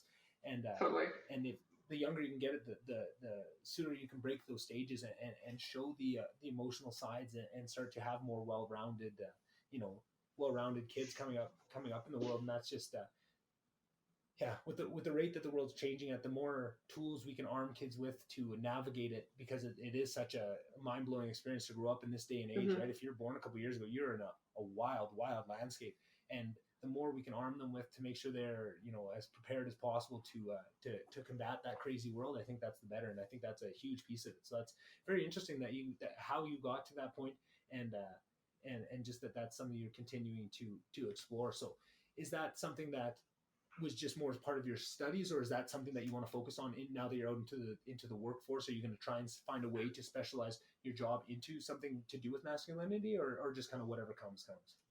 I definitely, so yeah, like obviously I said I want to work with couples, and I think a big part of my interest in that is just kind of helping. I'm like all about communication. Like that's like one of my favorite things. So I'm all about just kind of like helping couples learn to communicate. And a big part of that is helping men learn to communicate, as well as what you were just saying, right? Helping women understand like that sometimes men have been taught differently, and it's not that they're deficient. It's just they don't know, right? They don't have the understanding of themselves in the world. Like there's nothing wrong with you. You just don't, like, how are you supposed to know if you don't know? But I do also want to work specifically with men's mental health. It's kind of cool, like the clinic I'm working at, they were saying like that they really don't have anyone specializing in that. So hopefully that's something that I can kind of take off with. But I think it's just creating a safe space more than anything. Like I think you get a dude to therapy, that's half the battle right there, right? It's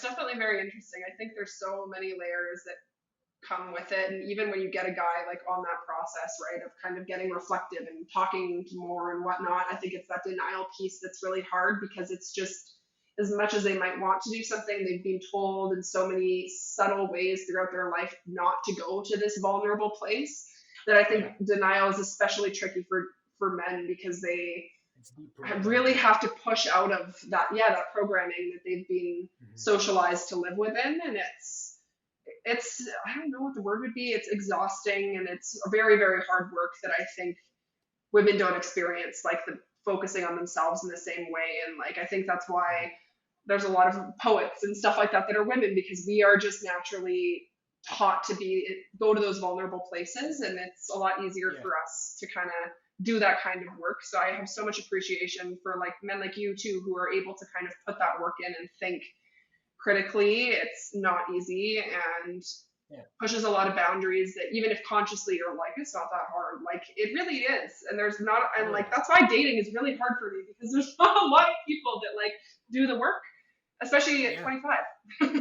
It's hard. Exactly. And oh man, so much of that is so true. And I think that would be hard to know, to have all that knowledge and then try to go into your own relationships with all that, just adding more layers to the cake, right? That not only do you know all these things that are happening, but it almost puts it to a meta level where you know that they know that you know. You know what I mean? Like it's just, literally. I don't want to put that on you if you haven't thought of that yourself. But, no, that's like it's hard, it's challenging, and again, that's where I definitely have to navigate my like personal life and my professional life. It's an interesting thing that I'm new and learning to navigate too, because it's like I've had so much growth, obviously, because of what I've done, and I would like someone who's in a similar place, but I also cannot be the person to get them there or push them in that direction if that's not where they want their life to be, right? It's definitely interesting. Again, dating, a million fucking pieces in there at once.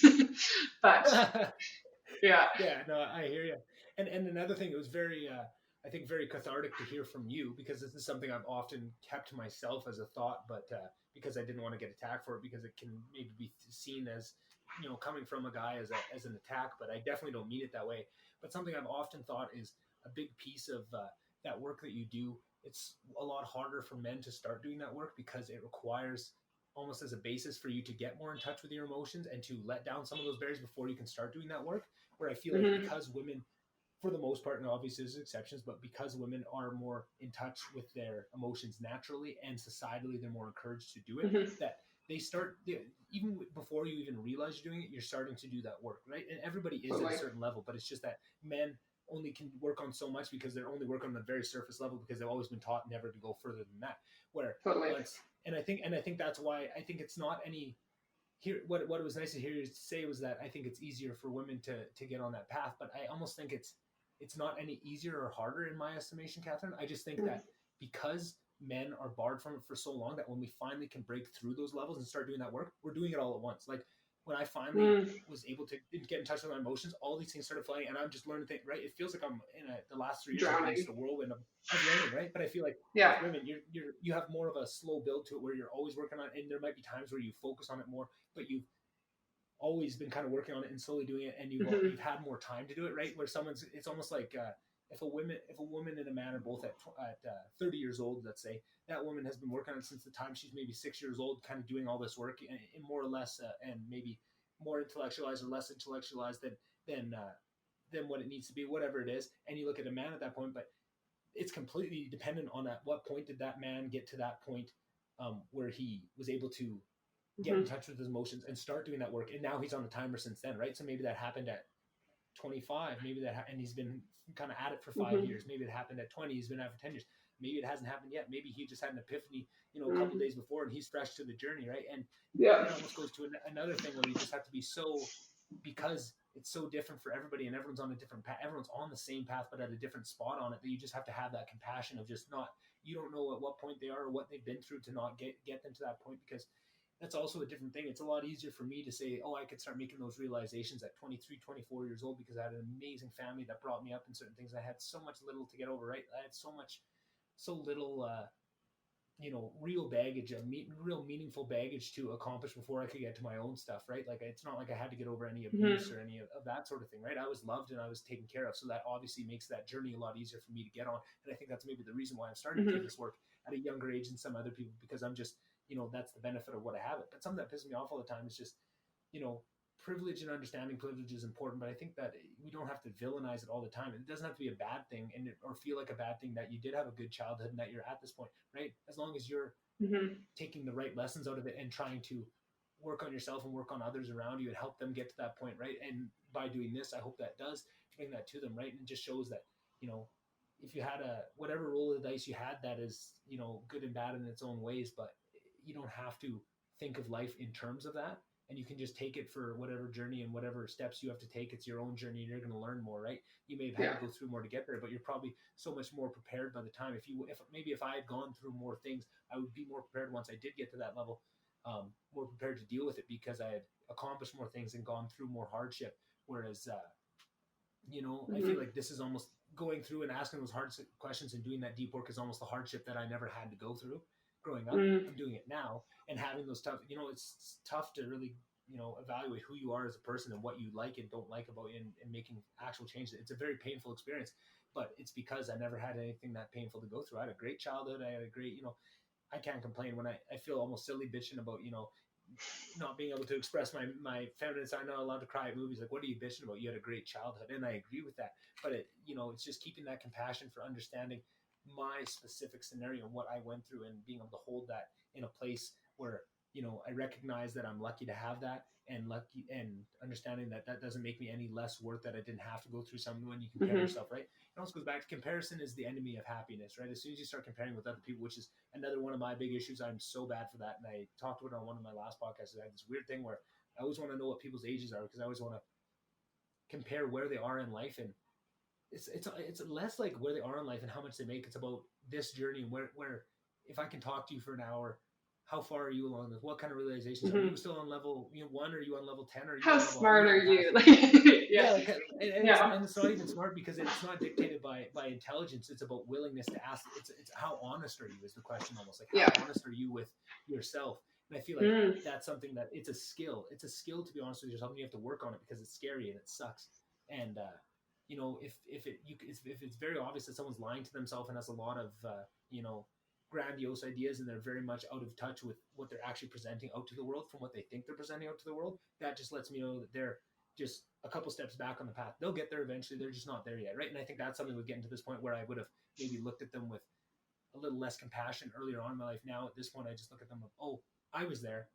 I see that. I see myself in you, and I feel like Hmm. now that I've realized a lot of the errors in my own ways, I see it in other people, and you recognize it, and you look at it with so much more compassion. When I see someone else do some of the slip ups I had in the past that I've now I'm trying to correct right now myself. Not that I have corrected, but you look at them with so much more. Oh, I bet you I know exactly what that comes from. I bet you had this as a child. I bet you, right? And a lot of the time, it's that exact thing of, oh, I bet that looks like you weren't allowed to show your emotions as a kid. I bet you that's what's coming out as this right now, and you can see it, and Yeah. you don't react where I used to react with anger or what does this guy do? What an idiot. Hmm. Now I react with, oh, like I want you to do better. And I feel like it's so much happier because when you can see the Hmm. same situation play out and you react with, oh, I feel bad for that person, but I want them to do better and I'm rooting for them. Whereas before I would have been, oh, what an idiot. Yeah. It's that instead of seeing something that would bring me down, I'm getting brought up on these things. Do you know what I mean? Like Totally. it's This just is like like it does. hitting the nail right on the head, I feel like. Yeah. Because I feel Yeah. like it's, again, like having compassion and gentleness towards other people's experiences is just like, it makes life so much better, so much easier. Mm-hmm.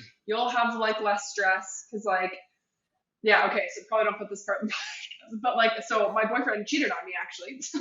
um, Wow. yeah, so I just found that out. But like, and he's going through like all this shit that we had like talked about, right? And Mm-hmm. that just manifested in him needing so much validation that he turned to somebody else for it. And like, it's Mm-hmm. very easy for me to look at a situation like what I've gone through recently and Mm-hmm. be upset and angry and have resentment Yeah. towards it. But at the same time, I look at it and I'm like, okay, this XYZ has happened. There's all these reasons that brought this person to this point, Mm-hmm. and I'm not mad. Like, obviously, I'm a little upset about certain things, but I'm not upset because I'm able to look objectively at the situation and Mm-hmm.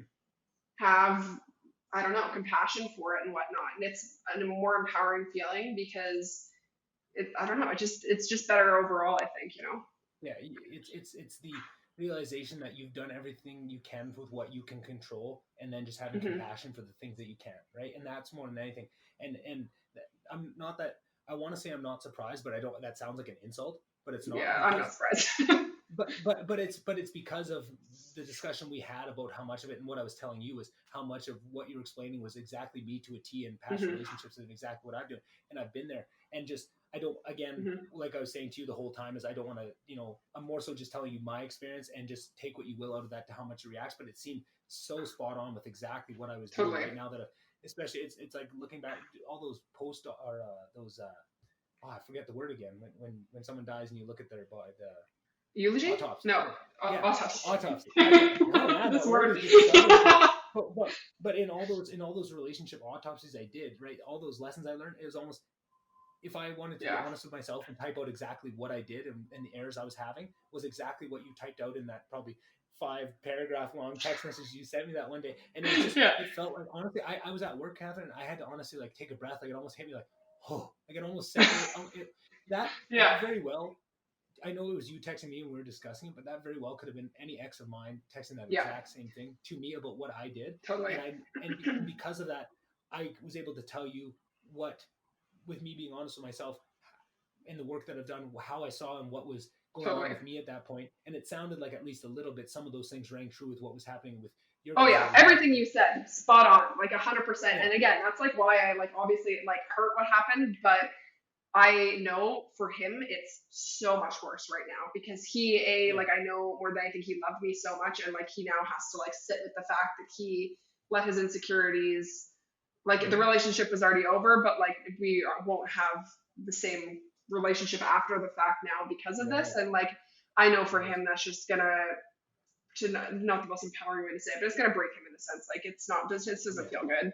And like that hurts me more than him cheating on me, which is Yeah. bizarre, but yeah. But I guess that's also But just that, me but as a that, person. yeah, and it's that healthy point to get to. But when you understand something, right? Like I find I've cheated and been cheated on in the past. I've known both sides of that, and the understanding of now seeing, looking back with honesty on where I was in that place and where people that have cheated on me and what I was doing to them at that point, and just the interactions of all that understanding changes your outlook on it so much, to the fact that, like you say, you're not even angry about it anymore. And it was like, oh, Mm-hmm. I wish I could have got to that point with past exes, because that would have saved me a lot of heartache. But Mm-hmm. it's almost it's so much of a breakup is, it's all about what you project and your own insecurities, right? And what you're feeling, the pain you feel during a breakup is your own. It almost in such a way, if someone does, it feels like if someone doesn't want me, this is a validation to every negative thought I've ever thought about myself in whatever area. And because Mm-hmm. you you have so much more access to your brain, just like I was saying, where you have the full understanding of all the good and all the things that are deeper that you don't even want to touch, you have that understanding. It's the same thing with all those, like nobody's gonna have that understanding of the good and the bad of you than you do, and you have so much more ammunition about, nobody could ever be as mean to you as you could be to yourself. You have so much Mm-hmm. ammunition of the things that you tell yourself, right? And then you try and work as much, because when things do happen like that, that are gonna spark those and feed those little flames of those fires of self-doubt, you don't want to give that any oxygen, right? And you want to be working away from those, but just human nature, you're gonna have them. So when you do go through a breakup, so much of that pain is just your own insecurities that are pushed out. But when you can look at someone else's too and understand both of your side by side, and have compassion for the other person, it helps you. It's hard to explain, but it's almost the inverse of, to love somebody else you have to love yourself. It's almost like, to forgive yourself in a breakup you have to forgive the other person. But what a breakup just intuitively makes you feel, makes that so hard to do, because it just hits all Mm-hmm. those buttons of everything you thought that you can't get there. But to hear you already be at that point, not far removed from it, to be able to already be at that point of healing where you can have that, even if it's not fully and you still harbor all those other feelings that are still bubbling underneath, just to have that as a cap on it, and to be able to let you walk through the world. And you know not maybe you still fall to pieces, but you don't fall to pieces as much, because you have that little piece of life after, that self-assurance of, who you are. And in knowing who you are, it allows you to know who someone else is, and be able to accurately see the reasons behind it, instead Mm-hmm. of, you know it's almost the difference between how I was saying it's easy for me to look back on relationships now and figure out what happened, but I could never do that in the moment. It's almost having enough growth in yourself where now when you do break up, you are able to do that. And it doesn't take you 3 years of looking back. You're already so honest with yourself that you can do it at that point. And that is Mm-hmm. that freedom that makes you less tied to other people. And that's more so how I feel. I mean, I haven't gone through a breakup since I've maybe been this honest with myself, but I like to hope, and I feel like I would be, I would hope that I'd be on the same level as you, that I Mm-hmm. would be able to understand the reasoning behind it from both sides, and be able to use that as some semblance of you know helping you through it, and feeling just slightly less pain, because it doesn't matter. There's always going to be pain there. It's just part of life, right? If there's no pain, there'd be no joy. It's the inverses. But Mm-hmm. having the tools to walk yourself through it, and enjoy yourself through it almost, and not just give up, because there's a time, it's very easy going through something like a breakup, or a death or a grief or anything, that it's easy to give in completely and just have no joy in your life, and just be sad and mad about everything, and let it seep into every area. And Mm-hmm. having it still feel those feelings, don't walk away from these feelings, don't lock them up in a box, but be able to still be able to keep them compartmentalized where you're dealing with them, and at the same time still being able to enjoy your life, and still be able to go out and still be able to enjoy things with friends, where I've been on both sides of that. And then there's been times where I've pretended and still been out to go out with my friends, but at the end of the day I'm still heartbroken, right? I think there was a whole year of school where I was walking around like a zombie, where I was still so heartbroken the entire year that I didn't, I still went out and drank and partied and had a good year and was Mm-hmm. still there with all the friends. But if I'm honest with myself, I was a whole different person. I was walking around like a zombie. I was so upset over these things because I wasn't being honest with myself. And that was, Mm-hmm. you know, it was so much easier to be angry at the world and angry at my ex, and all these things of what they did, instead of taking that one little shred of self accountability and being, well, I probably could have done this. But because you don't take that step, you just feed that loop of self pity and and blaming others, and it just keeps you in that spot and doesn't let you move forward. It impedes your growth so much, but you don't see it until you get Mm-hmm. removed from it, and then you can look back on it. But it is impressive to hear kind of where you are at and how you're even able to talk about it. So, um, uh, not accurately, but I can't think of the right word, but Candidly, it's for some very, reason, is the word I'm yeah, thinking. candidly. Yeah. Yeah. I think we both know the word we're going for. It's just, can't find the right one.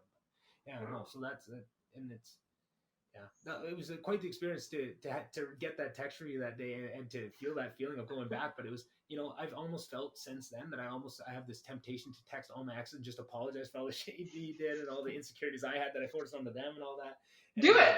And what I told, well, I think and eventually I probably will do that. But it feels really good. I've done that before, and it's honestly such a good feeling to like go back to like an old relationship, whether it be a friendship or something, and just genuinely take accountability, because it's at that point, like I think the way you've even been talking this whole time, like you've done the work yourself, that I don't think you're mad at yourself anymore. It's not about you like having it.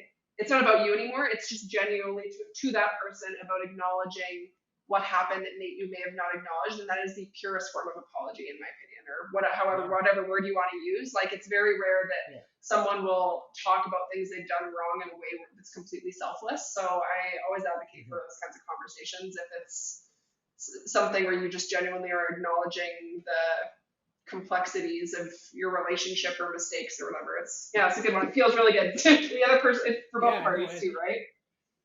Yeah, and it was funny. What I told you, it almost felt cathartic, because it was funny to go through that experience of hearing that from you and seeing someone that I care deeply about, right? You're one of my close friends, and I really want you to be happy, and to see you in pain hurts me, right? Because I am a very empathetic person, and the people around me I really care about. So it was almost very cathartic to have you reach out, say it so clearly, almost describe exactly what I've done to others in the past, be able to then take the work I've been doing for all these years to realize be able to help you, hopefully, in what I was able to tell you about a very similar experience that I had from the other side, to hopefully provide you some sort of insights and maybe some closure on that. And it felt like almost it was meant to be like, I haven't got to apologize for the pain I caused in my past, but I got to feel that a small piece of that pain inflicted on me in the form of seeing someone I care about go through that exact same thing for the exact same reasons, the exact same insecurities, and then to be able to help you through it. It was just such a cool process of, very odd, just kind of how it fell out. And the only reason it happened was because we were trying to plan this podcast and around it and that. But the world is weird.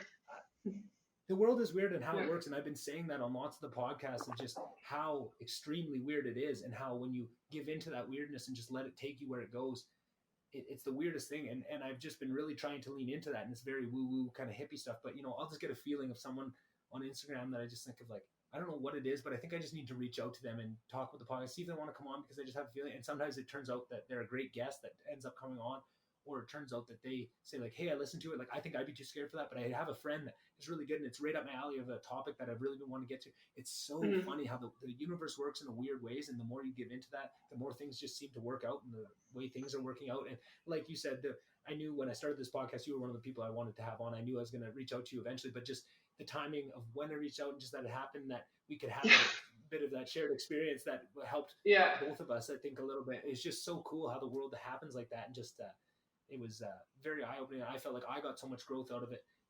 And it kind of goes back to what we were saying earlier about how important the people around you are, and how it can be feedback loops of your growth and helping other people grow around you, and how that feedbacks. And because I learned so much,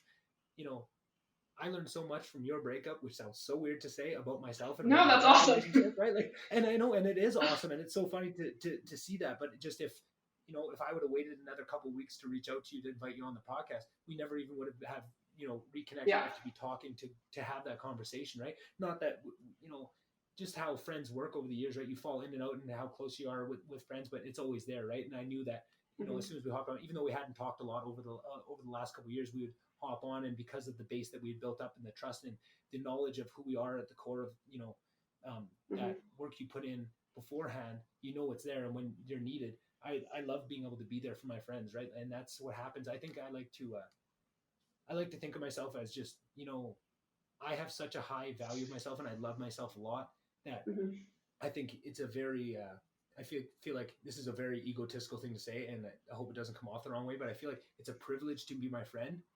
And that is something I have to uphold. So if anybody that I deem one of my friends, and it's hard to deem, right? And I have friends and acquaintances, but if it's someone I truly think of as my friend, I would go to war for them. I would do anything for them. I hold myself to a high regard in that. So if I see, right, that's why I said, like, if you need any help, and as soon as the minute you showed me that you were willing to discuss and you were there, I was, I stopped at work, I closed my door in my office and pretended I was on a call and I was just texting you, right? We'd spend an hour at that point, right? In my head, Yeah. you're my friend and you need me at that point. And that's been the same with lots of my friends. If someone's going through something, somebody's parent gets sick or something, I'm dropping everything. I'm going to do whatever I can. I'm going to go gas on my truck because I'll be there for you in a second. And I feel like that is almost, something that I think more people need to do. And just, I think it all comes from that self-love, because I don't think I would have done that in the past. And there's a lot of that is, in learning to love myself that much and learning how much I value my specialness and what it is. And with that specialness, I think I'm very picky with the people that I have around me. And if you can pass, and again, this is sounding very egotistical, but if you can pass my own little test to be part of, like, if you pass my inner circle group friend test, that gives you certain rights to have, but that's also something that I have to handle, because if I don't rise to the occasion when I'm needed, then my friendship isn't actually worth that much, right? It all reciprocates. For my friendship to have value, I have to do that. But for, you know what I mean? Like, it all feeds back on itself. And I just think that's something that is very important to have with your group of friends. It doesn't matter when or what's happened in the past or how long you haven't been talking for. If it's someone that you do have that connection with, or you have at one time and they need you at that point, it's your responsibility to drop everything and be there for them 100%. And when you do something like that, you might get something out of it, because I didn't plan on getting some really good personal growth out of that experience. I was just trying to be there for you. And then it totally hit me like a fan. But if I wasn't willing to do that, if I was in my old self where I wouldn't want to do that work of, I don't want anybody else's, I'm struggling enough with my issues, I don't want to take on anybody else's, right? I would have never gotten that own personal growth for myself out of it, right? And it's a bit of a selfish way to look at something like that. But I just think it's good to see the silver lining around what could be a tough experience, right? Yeah. Totally. Well, I think it's important also to say, like, you're not egotistical at all for saying you're a good friend, because I think self-love, woohoo, but like genuinely, that's also setting boundaries. And like you also mentioned, like, setting standards for who you let in your life, right? That's where that importance of like the social support comes in, because you don't want to just be friends with anyone. You want people that are bringing good energy and good support and good love into your life and making you a better person, right? And like, even like how we kind of had this like weird timing connection thing, both sides of it required vulnerability, right? So again, there it is. It's like some of the biggest qualities that make relationships thrive is just owning your own shit and being open with other people. And that's, again, relationships, coworkers, friendships. It shows up in all areas of life, and you need to know what you're bringing to the table and then actually bring it to the table. And that's clearly you're able to do that. So. Yeah, and the more honest you can be about what you can bring to the table, the more responsibility you have to bring that to the table when it's needed, right? And that's, I think, what scares people away from it, is they don't even want to realize the full scope of their abilities, because now that's that adds responsibility. If you fully realize what you can be, now you have all this responsibility to live up to that. And I think that's it's easier not to, and just pretend, I'm not that smart, because I used to do that shit all the time. I would always pretend, I'm not that smart, I'm the big dummy, and I always kind of be the big goofball in the room and the clown, because I'd always pretend that I wasn't what I was, because I never wanted to talk about, my intellectual side and how, I'm a very deep thinker, and I like to really take subjects and think on it, right? Like, I'll take a subject and think on it for an hour, just walking around my house and, pacing and thinking about stuff. Like, that's what I do, and that's what I love to do. But I always hid that, because that was outside of that steel box you talk about, of the masculine, and what that was. That was, I don't know if that's masculine or feminine, but it just didn't seem like it was, whatever it was, it didn't seem like something that would fly very well. And the times I did try and pull it out, I got the weirdest looks. If you wanted to, try and pull out a big, even in terms of vocabulary, like, I would be vastly different the way I would talk at home versus the way I would talk with my friends, because I would use different words, because I read like a madman all through my childhood. I was a huge reader. I would read all these books. So I had a bigger vocabulary comparatively, but I would never use it. And then every once in a while I would try and talk about it, and they'd say, well, why are you talking? Why are you using those stupid words? Like, you're just trying to be fancy. And it was just such a, you're so sensitive at those young ages that they really, and I don't think my friends were trying to do anything bad. They were just, joking around, or probably, when you look at it, they probably felt insecure because they don't know what that word meant. They don't want you, that just brings up insecurities in them. And I can see that now, but at the time you just go, oh man, like, fuck, I shouldn't have done it. I took a swing on that, and I fucked up, and it's embarrassing, and there's people looking at me, and you get that embarrassing feeling, and that sticks with you as a kid. And it so just a couple little sentences here and there can stick for so long. It takes so much work and deprogramming to get away from. It's so funny how you're almost like super, like from the time you're like born to the time you're like 18, you're just super glue, and anything people say to you sticks to you, and then it hardens from about 18 to 22, and now you got to do that work to tear it off. And that's what I'm saying, it's so important to teach people things like those emotions, so that it'll harden you up a little bit earlier. And I don't want to say that in a bad sense, like harden you up, but it you get more solidified in who you are, is maybe a better way to say it, right? Less things can stick to you because you're more permanent. You understand who you are at a younger age, and then less of those things can impact you. And then I think another piece of it is, then once those things are stuck in you, all those things that were said, understanding and being able to that's that soften, the glue softener or whatever, that gets it back to peel these things back out of it at a later age, is that understanding and the compassion and the deep thinking on where those things came from and why they hurt you. Right, it's so much more work, and you have to really work at it, but you can still do it, and it's never too late. It's just the earlier you can start, the easier it's going to be. And that in itself is almost more important than anything. It's just understanding that everyone's going to do it at a different path, but it's of value, because the earlier you do it, the better off you're going to be. And just letting people know that is what I think is almost the most important part, other than all the rest of it. The rest will come. Like I said, you have a very intuitive knowledge of where your shortfalls are. Yeah. And if you can start that process, you'll start, falling into them left, right, and center of these big, areas of growth that you didn't even know were there, and you or didn't think you knew were there, is maybe a better way of saying that. It's just about getting started. That's all it is. And then once you're onto that track, it's off to the races, and it'll start, the momentum of the thing will carry you forward, and you'll see the benefits in all the areas, because it levels you up, and then you're better at work, you're better in your relationships, you're more calm, you're more understanding, you're more compassionate, and that feeds into it itself, right? And it's all feedback loops, and you start to build momentum in the positive side, right? Instead of that negative momentum that people are mostly experienced with, of just, momentum works both ways, but usually people only have experience with the bad side of momentum, not the good side.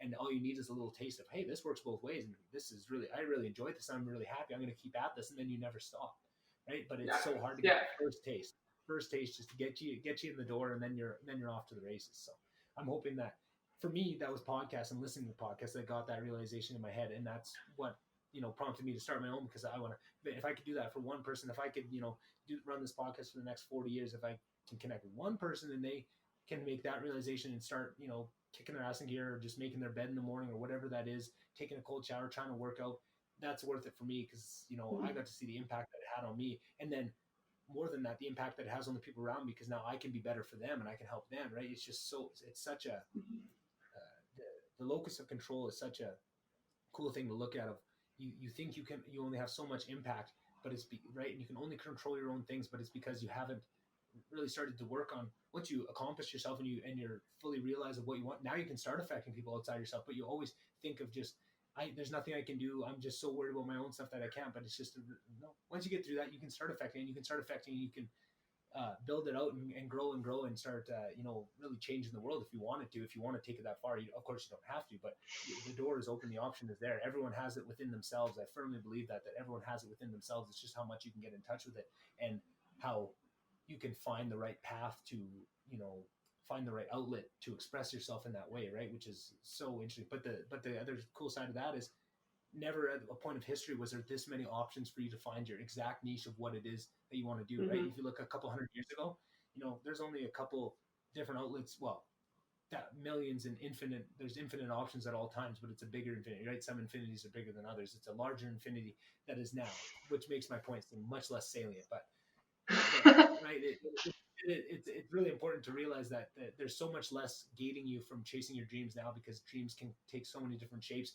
and there's so much unexplored area, and the internet is such a huge piece that people can run with if they really get that bug in their bonnet to move them forward. There's so much space to run once you get on your horse and start going.